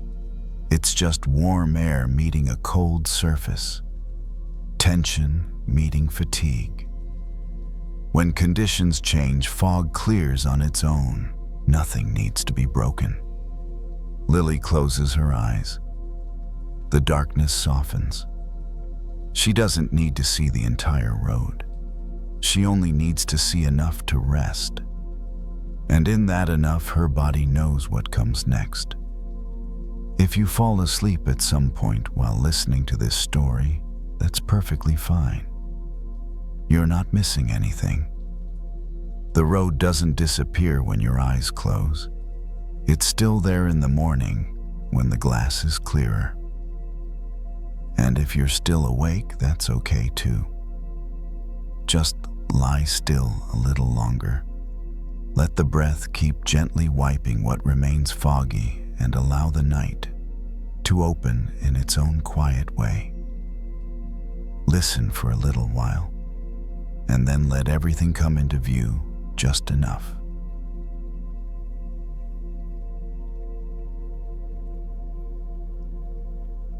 Lila sat in her car with the engine off, hands resting on the steering wheel long after the drive was over. The parking lot was quiet, washed in pale yellow light from a single lamp above. She could still smell the hospital on her clothes, cleaning solution latex, something faintly metallic. The smell lingered no matter how many times she told herself the shift was finished. She hadn't turned the radio on. She hadn't checked her phone. She just sat there, breathing slowly, letting the silence press in around her. It had been a heavy day, not dramatic, not urgent, just heavy in the way hospice days often were. Quiet conversations, long pauses, a hand held a little longer than usual, a goodbye that didn't need words. Lila was good at this work. She knew how to be present without fixing, how to sit beside someone without filling the space. People often told her she had a calming presence, as if it were something she'd been born with.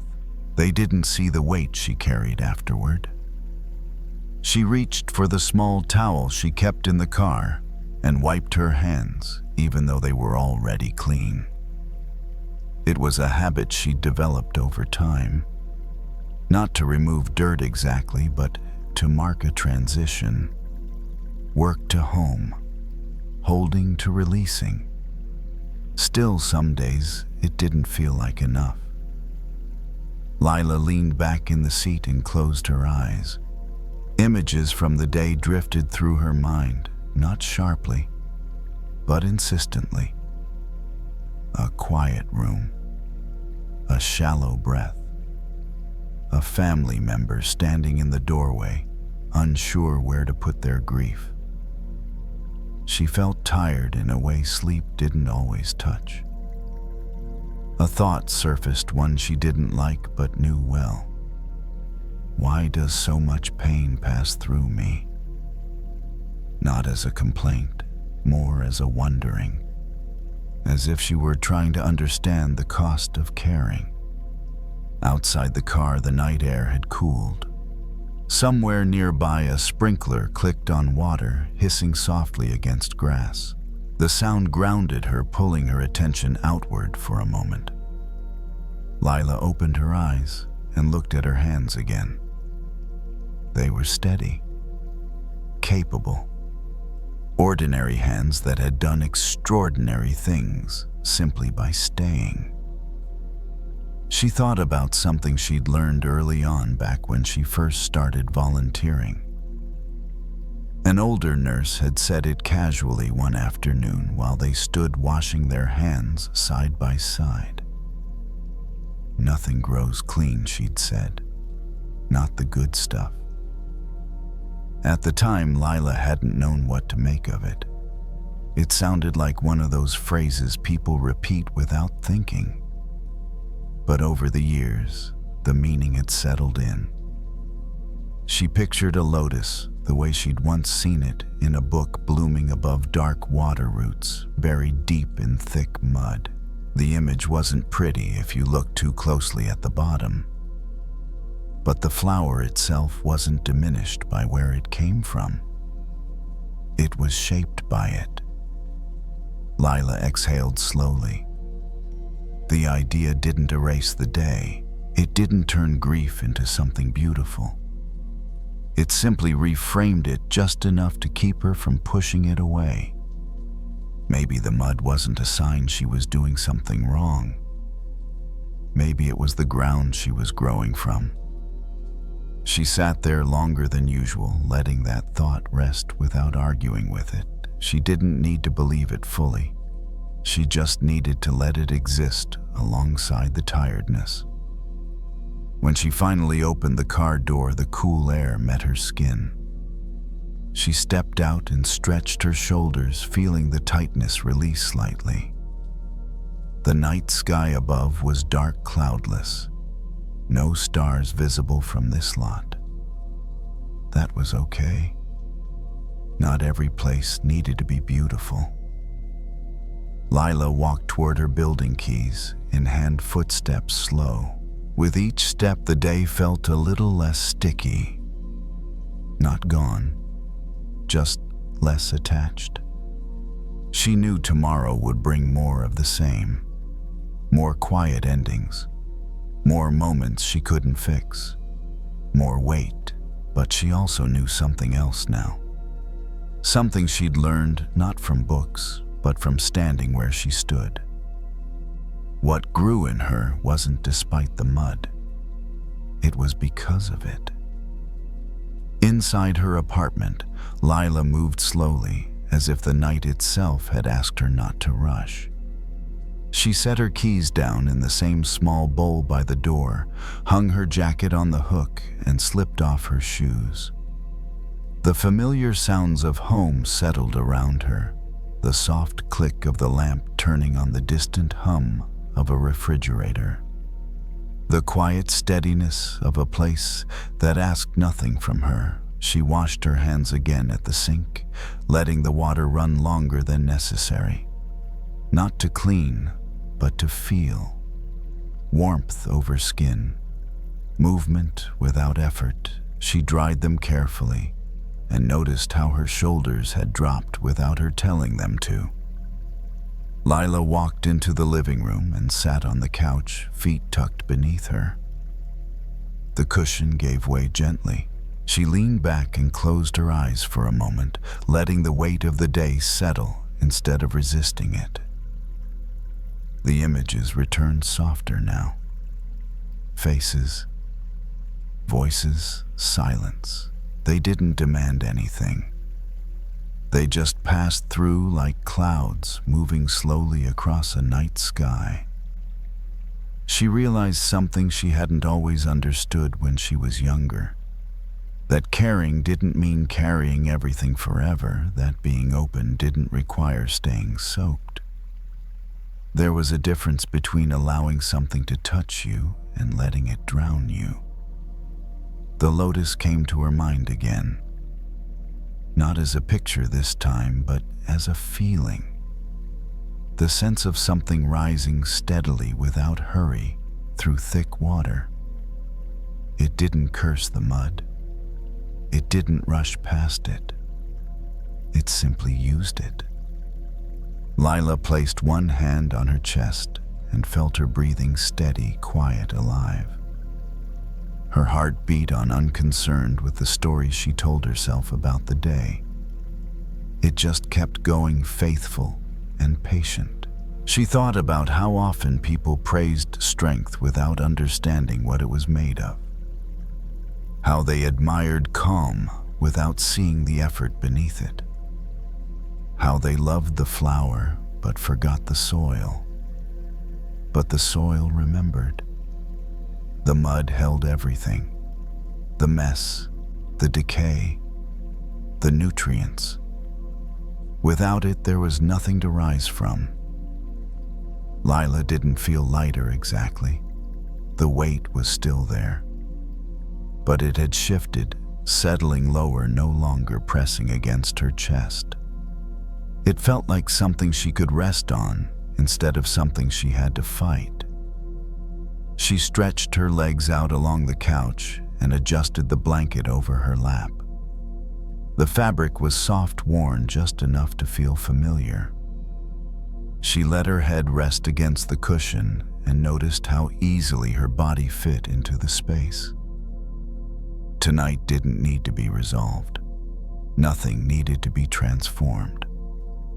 The work she did mattered not because it was clean or uplifting, but because it was real, because it met life where it actually was not where it wished it could be. Lila's breathing slowed further. Each inhale felt less deliberate, each exhale a little longer.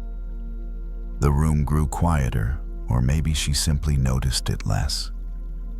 She thought about tomorrow, not with dread, not with planning, but with acceptance. Another day would come, more mud, more moments of quiet courage, more small acts that no one would see, and that was fine. The lotus didn't bloom all at once. It didn't hurry.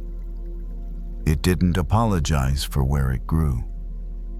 Lila let that image soften and fade, leaving only the sense of steady rising of something alive and intact beneath everything.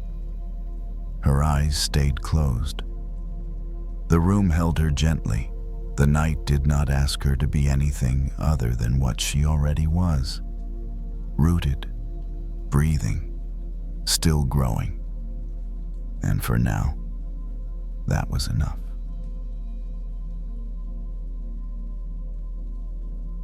Lily didn't close the laptop right away. It sat open on the desk in front of her screen, dimmed cursor blinking at the end of an email she wasn't going to send. The house was quiet in that late evening way, where the day had already let go, but the night hadn't fully settled in yet. A single lamp lit the corner of the room, leaving the rest in soft shadow. She was 47, an HR manager who had spent years helping other people transition new roles, new teams, new phases. She knew the language of endings. She knew how to soften them, how to frame them as opportunities. Still, when it came to her own life, endings felt heavier, less polished, harder to file away. The email on the screen was a draft resignation letter. Clear, professional, kind. She'd written it carefully, the way she did everything. It explained just enough. It thanked the right people. It ended with a sentence that sounded complete. And yet, she hadn't sent it. Lily leaned back in her chair and looked around the room. Bookshelves she'd built over the years, a framed photo from a conference long ago, a plant that had survived longer than most. None of it felt dramatic. None of it felt like it was ending. That was the strange part. Most endings didn't arrive with a crash. They arrived quietly after the feeling had already changed. She reached out and touched the trackpad, moving the cursor down to the final line. The period at the end of the last sentence blinked back at her. A small mark, barely noticeable. And yet, everything hinged on it. Once you placed it, the thought was finished. The sentence closed. The meaning settled. Lily remembered learning punctuation as a kid, how a period meant stop, full stop, no more, the end. But later she'd learned something else. A period didn't erase the paragraph. It just made room for the next one. She stood up and walked to the kitchen, leaving the laptop open. The floor was cool beneath her bare feet. She filled a glass with water and took a slow sip, letting the simplicity of it ground her. The refrigerator hummed softly, steady and indifferent. Endings, she thought, often felt heavier in anticipation than in reality. The mind imagined collapse, fallout, irreversible damage. But when they actually arrived, they tended to be smaller, quieter, more manageable than expected. She returned to the desk and sat down again. The lamp cast a warm circle over the keyboard. Lily placed her hands on the edge of the desk palms, flat, feeling the solidness beneath them. Fear crept in the way it usually did not, shouting, just whispering questions. What if this is a mistake? What if I regret it? What if this closes doors I'll need later? She didn't answer the questions. She'd learned that answering them only made more appear. Instead, she noticed her breathing. In, out. Nothing fancy. Just enough to remind her she was here in a body that could feel support in a room that wasn't falling apart. Lily thought about books she loved. How chapters ended without warning sometimes. How you'd turn the page half expecting the story to continue the same way, only to find a blank space and a new heading. You never accused the book of ending too soon. You trusted it knew what it was doing. She moved the cursor to the end of the email again. The period waited patient, not forcing anything. Maybe endings weren't failures. Maybe they were punctuation. She didn't send the email yet. She didn't delete it either. She simply saved the draft and closed the laptop with a gentle click. The sound felt final enough for tonight. The room seemed to exhale with her. Lily stood and turned off the lamp, letting the darkness return gradually. The house didn't change. The world didn't react. Nothing demanded explanation. Some endings didn't need to be announced. Some only needed to be acknowledged. She went to bed without carrying the decision with her. It could rest where it was. Tomorrow would have its own sentences to write. For now, the day had reached its natural stopping point, and that was enough to let it end. Morning arrived without ceremony. Light slipped through the curtains in a thin pale band and rested on the edge of Lily's dresser. The house was still quiet, not asleep, just waiting. She lay in bed for a moment longer than usual, listening to the soft tick of the clock in the hallway, noticing how time moved forward whether she was ready for it or not. When she got up, nothing felt different. That surprised her. She made coffee the same way she always did, measured the grounds, waited for the familiar gurgle of the machine, wrapped her hands around the mug, and let the warmth settle into her palms. If something in her life was ending, it wasn't announcing itself loudly. It wasn't tearing anything down on its way out. It was just there. Lily carried her coffee back to the desk and opened the laptop again. The draft email appeared exactly where she'd left it, unchanged.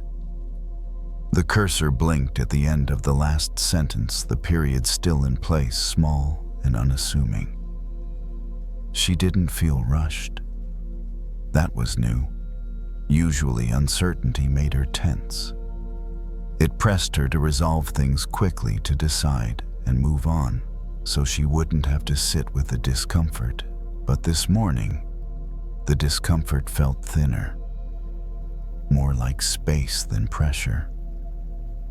She read the email once slowly, not to judge it, just to see it again in the daylight. It still said what she meant. It still felt honest. And it still didn't demand to be sent right now. Lily closed the laptop and stood up, walking to the window. Outside, the street looked ordinary. A neighbor loading groceries into a car, a dog pulling its owner along the sidewalk, someone's radio playing faintly from an open window. Life didn't pause for punctuation. She realized then that endings weren't single moments. They were stretches of time, a gradual leaning away from something that had already begun to loosen its hold. The email wasn't the ending. It was just a marker, a way of naming what had been true for a while. She thought about other endings in her life that had scared her before they arrived. Relationships, roles, versions of herself she'd outgrown. Each time she'd imagined the end would feel like falling off a cliff. It never had. It had felt more like stepping into a hallway. One room behind her, another ahead, both connected, neither erased. Lily returned to the desk and sat down. She placed her hands on the keyboard, not to type, but to feel the familiar texture beneath her fingers. The tools of her work, the tools of her choices. She didn't send the email. She didn't delete it. She added one small thing instead, a date at the top of the draft. Not a deadline, just a timestamp. A quiet acknowledgement that this chapter had reached a point where it could be closed when the time was right. That felt enough. She shut the laptop and let the room settle again. The lamp stayed off. The daylight did its work on its own. Lily moved through the rest of the morning without urgency, folding laundry, watering the plant by the window, answering a few messages that didn't require much thought. Ordinary motions that reminded her she wasn't suspended in some dramatic pause. She was still living. Endings, she understood now, didn't need to be rushed to be real. They didn't need to be sharp to be true. A period didn't shout. It didn't demand attention. It simply let the sentence rest. Later, when the time came, she would place it fully. She would send the email, step into the next paragraph, let the story continue in a different direction. She trusted herself enough to know that moment would arrive without force. For now, she allowed the chapter to sit closed, but not sealed. Finished, but not forgotten. The day moved on. The story kept breathing. And Lily, steady and present, let herself exist comfortably in the space between what had ended and what was still becoming.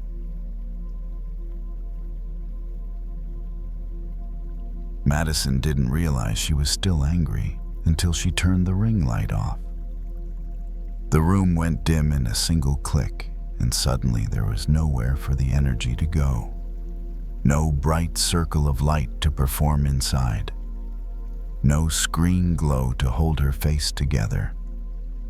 Just her living room in the late evening quiet, a little messy and honest. She stood there with her phone in her hand, thumb hovering where the comments had been scrolling non-stop for the last hour. Her live stream had gone fine. Better than fine. Good numbers. Plenty of hearts. People telling her she looked great, asking about the product, the link, the shade name. Then one comment landed different. Not even the worst one. Just the kind that's written casually and still cuts. Must be nice to have time for all this. Madison had laughed on camera, made a joke, moved on. She always moved on. That was part of the job. But as soon as the live ended, the comment stuck.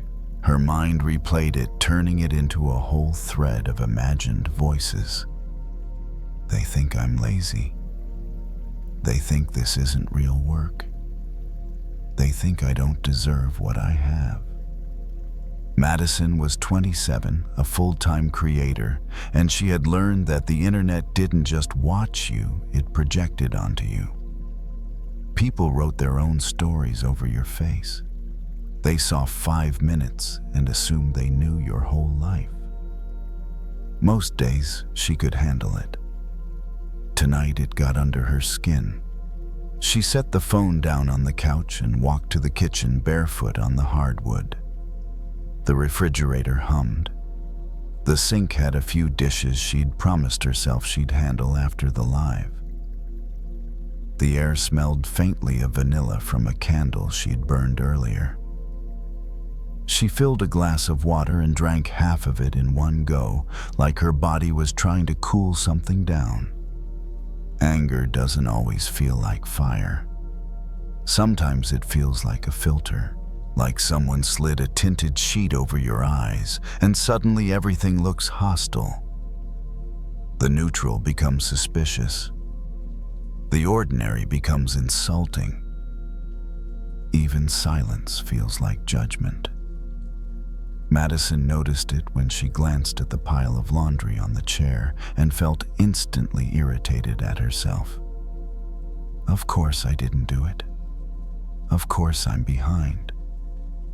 Of course I'm failing at basic life stuff. The comment wasn't about laundry. But through the red tint, everything connected. She leaned on the counter and stared at the faucet. The metal reflected the overhead light in a thin line. She turned it on and watched the water stream out clear and steady. The sound was soothing, but her mind stayed loud. She imagined replying to the comment. Not kindly, not professionally. The reply she wanted to write, the one that would make the person feel small for assuming anything. She imagined the momentary satisfaction. Then she imagined the aftermath screenshots. Argument threads, more comments, more heat. The red tint deepening until the whole world looked like an enemy. Madison shut the faucet off and pressed her palms against the cool countertop. Her hands felt cold compared to her face. She inhaled slow and exhaled like she was trying to let steam out without exploding. It wasn't just that one comment. It was the accumulation. The feeling that she had to be on all the time. That she had to prove her worth in public. That a stranger's bad mood could reach into her house and rearrange her nervous system. Madison walked back into the living room and looked at the ring light, now dark, standing there like a quiet witness. On the floor beside it were a pair of sunglasses, cheap ones tinted a warm reddish brown. She'd worn them earlier that day, driving into the sunset, mostly because they looked good on camera. She picked them up and put them on. The room changed immediately. The beige wall warmed into a dull orange. The shadows deepened. The white paper on the table looked slightly pink. Even her hands looked different, more flushed, more dramatic. Madison took them off and put them on again just to confirm it. Same room, same furniture, same messy corner, completely different mood. She let out a small laugh, not because it was funny, but because it was so obvious it almost felt rude. Like the world had been trying to tell her this the whole time. Anger wasn't only inside her, it was on her. It tinted everything. Through it, that comment became proof of a larger truth, that people didn't respect her, that she was always being judged, that she was alone in defending herself. But was that the whole truth? Or just the lens? Madison sat down on the couch, sunglasses in her hands. She ran her thumb along the plastic frame, feeling the little ridges near the hinge. The motion calmed her more than she expected. Small, repetitive, grounding. She thought about the person who wrote the comment. She pictured them on their own couch somewhere, thumb scrolling, annoyed at their own life, projecting it outward because it was easier than feeling it privately. That didn't make the comment okay. It didn't excuse it, but it made it smaller. A single cloud, not the entire sky. Madison rested her head back against the couch cushion and closed her eyes. Without the screen, without the light, without the performance, the anger softened into something else, hurt maybe, or tiredness, or just the simple desire to not be seen incorrectly. She didn't need to correct the whole internet tonight. She didn't need to fix her reputation in a comment section. She didn't even need to forgive. She just needed to take the glasses off. Madison left the sunglasses on the coffee table.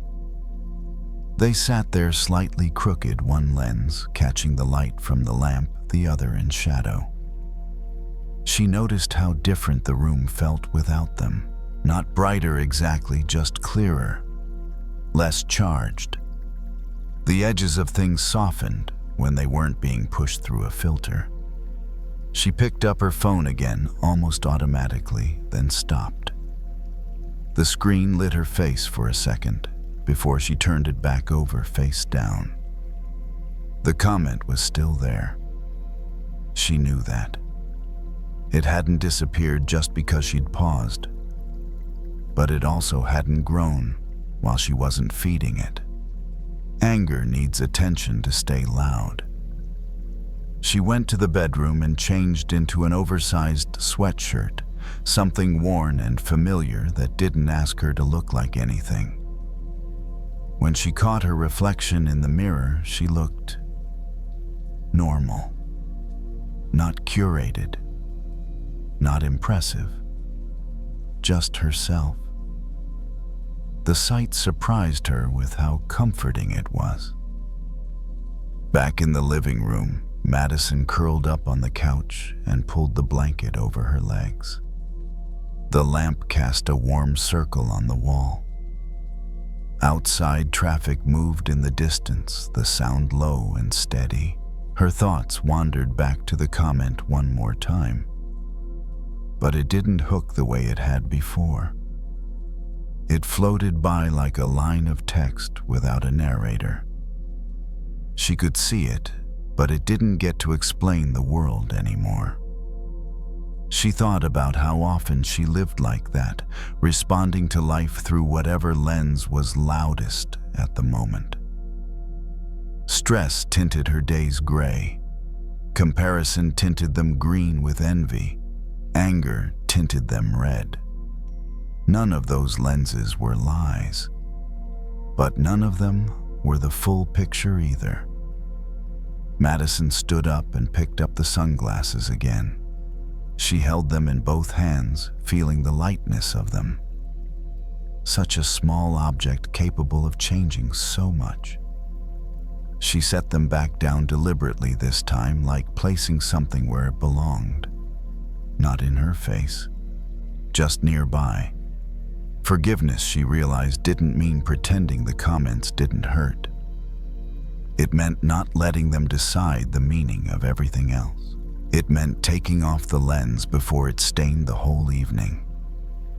She brushed her teeth, washed her face, and turned off the brighter lights. The apartment dimmed into its nighttime shape, the kind that didn't expect productivity or charm, just rest. In bed, Madison lay on her side and listened to the quiet sounds of the building. A door closing somewhere, pipes shifting, someone laughing faintly through a wall. Life continuing in ordinary ways. The anger had cooled to a low warmth now.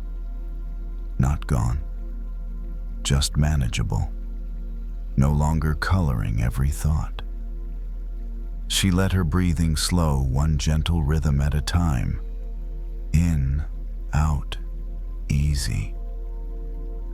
The world didn't need her response tonight. It didn't need her defense. It didn't need her to prove anything. Without the red tint, the room was just a room. The night was just a night.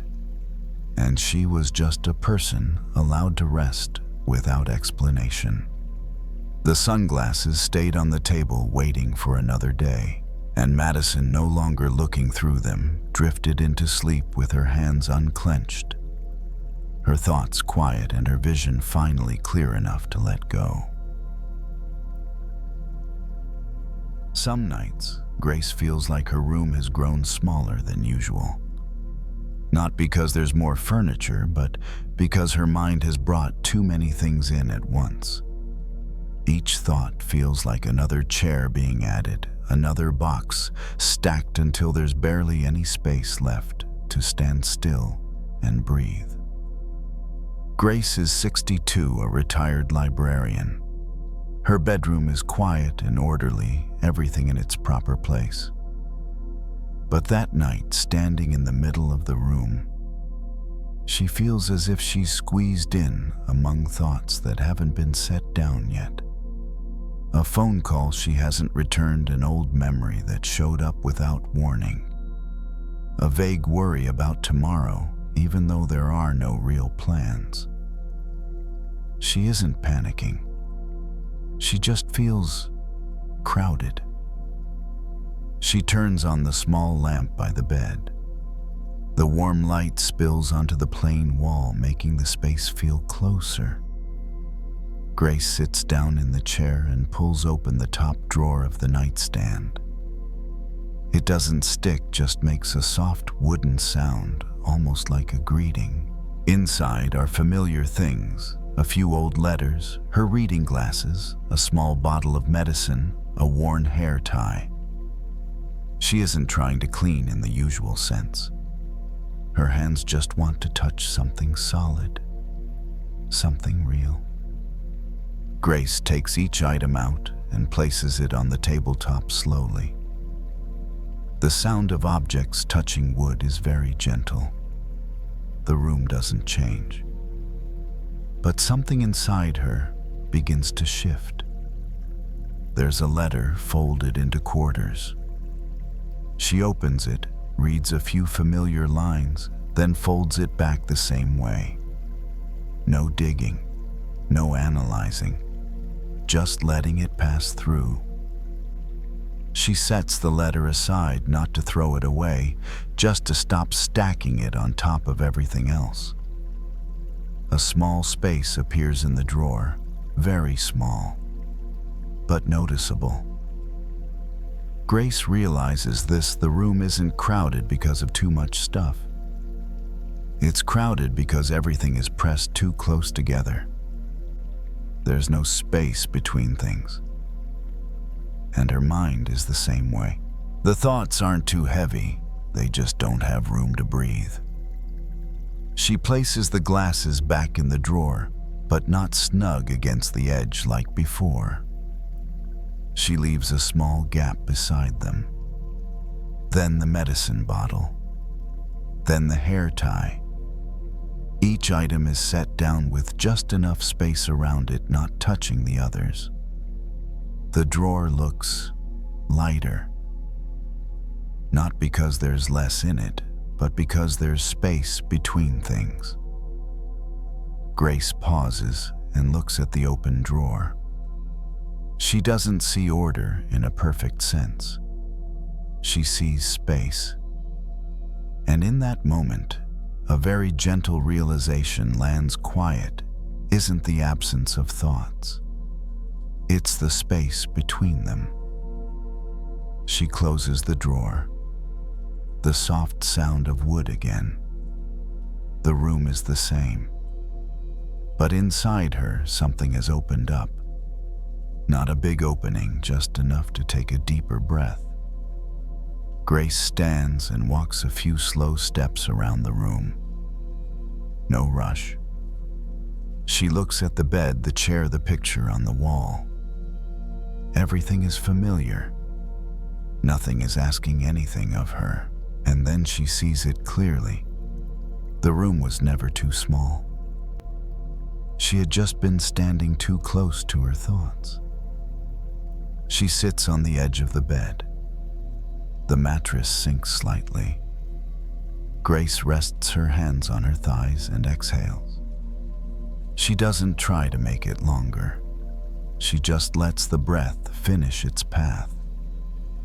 In the space between breaths, there's no question waiting for an answer. Just a thin, quiet sense of calm, real, even if it's light. If you're listening and you feel like the room inside your head is too crowded, too many thoughts packed too tightly tonight, you don't need to clear everything out. You only need to make a small gap between one thought and the next, between what's already happened and what hasn't arrived yet. Grace turns off the lamp. The room settles into softer light. The drawer is closed. Nothing has been thrown away. There's just more space for everything to sit without pressing against each other, and maybe that alone is enough for the night to begin to feel wider. Grace lies down slowly, as if she doesn't want to disturb the space she's just made wider. The mattress supports her back, familiar and gentle. She doesn't adjust the pillow again and again. She doesn't arrange herself into the right position. She lets her body find its own place, like the objects in the drawer earlier. Not too close, not too far apart. The light in the room is now just a faint glow slipping through the curtains from the street outside. Not bright enough to see clearly, but enough to keep the space from closing in. Grace realizes she likes this kind of light. It doesn't demand that everything be visible. It allows things to be seen just enough. She places one hand on her chest, the other on her belly. Not to control her breathing, just to feel the subtle movement as she inhales and exhales. Between the breaths, there's a brief pause. Grace rarely noticed that space before. It was too small to matter. But tonight it feels like a small side room opening up, no furniture, no tasks, just space. A thought drifts in. Not clear. Just a faint fragment of memory. Grace doesn't push it away. She doesn't hold on to it either. She lets it be there, then allows another thought to appear beside it without letting them touch. Between the two thoughts, there's a gap like the space between items in the drawer. And in that gap, there's no pressure. She realizes something: she doesn't need to be empty to feel at ease. She just needs not to be crowded. The mind can hold thoughts the way a room holds objects. The problem isn't how many there are, it's how closely they're packed. Grace gently turns onto her side. The blanket rustles softly. The space doesn't resist. It receives the movement the same way it receives another breath. She feels her neck and shoulders soften, not because anything has been resolved, but because she's no longer standing too close to what hasn't been resolved. If you're listening and your head feels crowded, thought following thought, with no place to rest tonight, you don't need to clear everything out. You only need to step back a little, create some distance. Let each thought have its own place without stacking on top of the next. Grace exhales longer. Her shoulders sink into the mattress. Inside her, there's a quiet sense of spaciousness. Not joy, not relief. Just enough room to be still. She thinks of the library where she once worked. The shelves were never packed too tightly. There was always space to slide a book out without bumping into the next shelf. The reading rooms always had aisles. The space was designed so people wouldn't feel trapped. And she realizes the mind needs to be treated the same way. The light fades as Grace's eyes close, not because she's trying to sleep, just because her eyes are heavy. In the darkness, the space doesn't disappear. It's still there like a dark room. You know you're standing in, even when you can't see the walls. If you fall asleep at some point while listening to this story, that's completely fine. You're not missing anything. The space doesn't close when your eyes do. It's still there waiting whenever you need it. And if you're still awake, that's okay too. Just stay still a little longer. Let each thought settle with enough space between it and the next, and allow the night to open a bit more. You don't need to empty the room. You only need room to breathe. Listen for a little while and let the space hold you.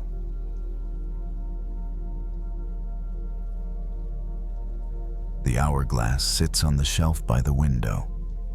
It's small, decorative, something that was bought without much thought and then forgotten about. Most days it blends into the background, just another object in the room. Tonight it's picked up. The glass feels smooth and cool in the hand. The sand inside is pale, almost white. It hasn't been turned in a long time. When it is flipped, the first few grains hesitate, clinging to the narrow neck before letting go. Then they begin to fall, one by one. There's something strangely calming about watching it. No rush, no effort.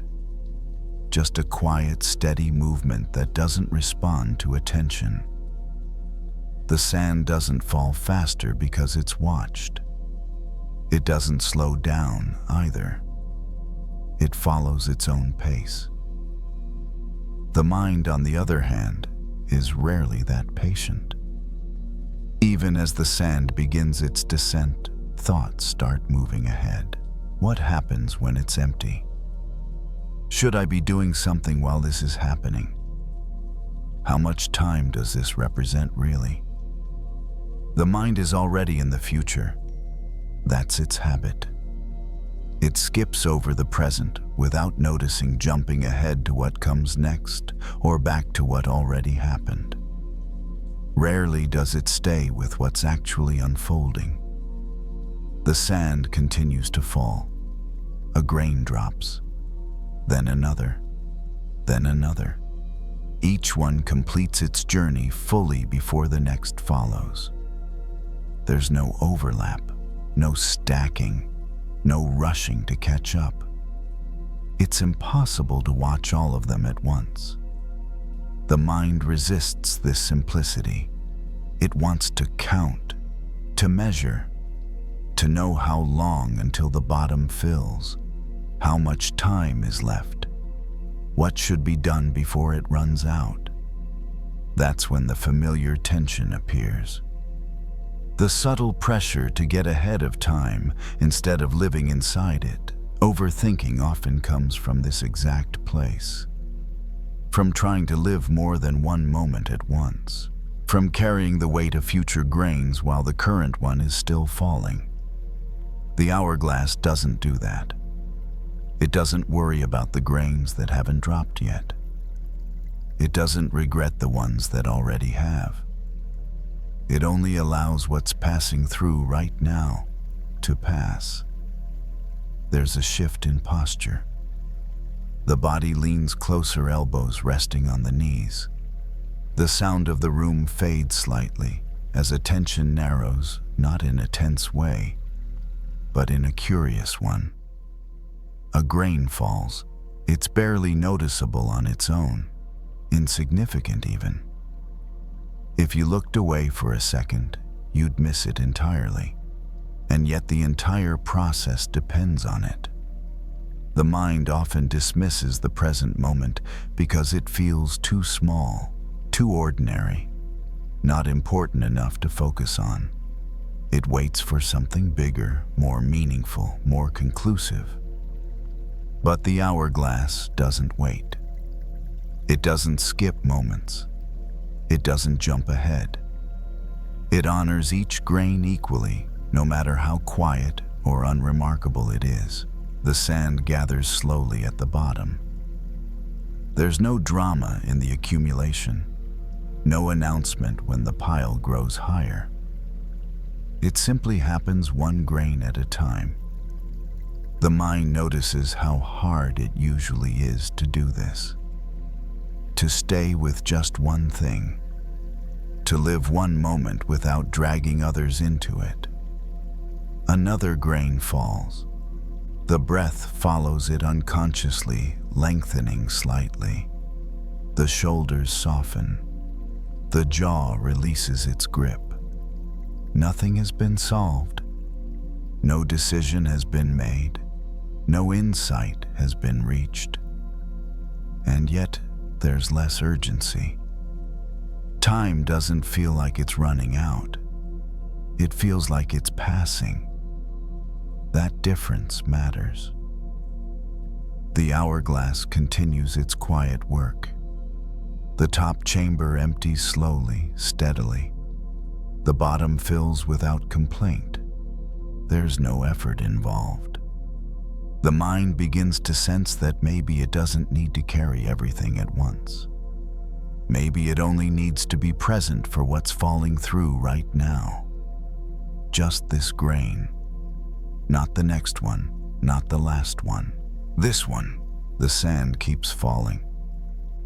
There's no signal when it's halfway done. No marker that says, "You're doing well," or "You should be further along by now." It doesn't speed up to make up for lost time. and it doesn't slow down to stretch the moment. It just continues. The mind notices how different this feels from the way it usually treats time. Most days, time feels like something to manage, something to chase, protect, or race against. The present moment becomes a narrow bridge, something to cross as quickly as possible so you can get to what's next. But watching the hourglass makes it clear there is no bridge. There's only falling. Another grain slips through the narrow opening. It doesn't hesitate. It doesn't check what came before it. It doesn't ask what's coming after. It just completes its one small movement. The mind tries to interfere again. What if I'm wasting time right now? What if I should be doing something more useful? What if this calm doesn't last? These thoughts arrive automatically, almost politely, as if they're trying to help. But standing here watching the sand, their urgency feels misplaced. Nothing about the hourglass suggests that watching is a waste. Nothing about the falling grains suggests that this moment needs improvement. The body adjusts slightly, settling into a more comfortable position. There's less tension in the shoulders now, less leaning forward. Breathing deepens again quietly without effort. The mind begins to understand something not as a rule, but as an experience. You can only live one grain at a time. Trying to live the next grain early doesn't make it arrive faster. Holding on to the last grain doesn't bring it back. All the effort in the world won't change the pace. And yet the mind spends so much energy trying to do exactly that. Overthinking often feels like trying to catch all the sand at once. Trying to plan regret, anticipate, and control moments that aren't here yet or that are already gone. But the hourglass refuses to cooperate with that approach. It doesn't allow shortcuts. It only allows presence. The top chamber grows lighter now. The bottom grows fuller. There's no sense of loss in the transition. Nothing is disappearing. The sand isn't gone. It's just moved. That's another thing the mind tends to forget. Moments don't vanish when they pass. They change form. They settle. They become part of what supports the next moment. The sand at the bottom holds the weight of everything that came before it. Quietly, without complaint, the last few grains begin to fall more slowly. Or maybe they always fell at the same pace, and it's only now that attention has sharpened enough to notice them individually. Each one makes its own tiny descent. There's no rush to flip the hourglass yet. No need to start the cycle again. This moment hasn't finished doing what it's here to do. The mind stays with it, not forcing, not counting, just watching. This is what it feels like when overthinking loosens its grip. Not because thoughts stop, but because they no longer try to occupy multiple moments at once. The mind isn't empty. It's aligned. When the final grain drops, there's no sound, no signal, just a quiet completion that could easily be missed if you weren't paying attention. The hourglass is full at the bottom now, empty at the top. Nothing dramatic happened, and yet something feels complete. There's a gentle understanding that this is how life actually moves. Not in big leaps, not in dramatic shifts, but in small, steady moments that ask to be lived one at a time. The hourglass is set back on the shelf. not turned over again. Not yet. The room feels different now. Not because anything changed, but because nothing is being rushed. Time doesn't feel like an enemy anymore. It feels like a companion. The next moment will arrive when it arrives. The next grain will fall when it's ready. There's no need to reach for it early. For now, this moment has already landed, and that is enough.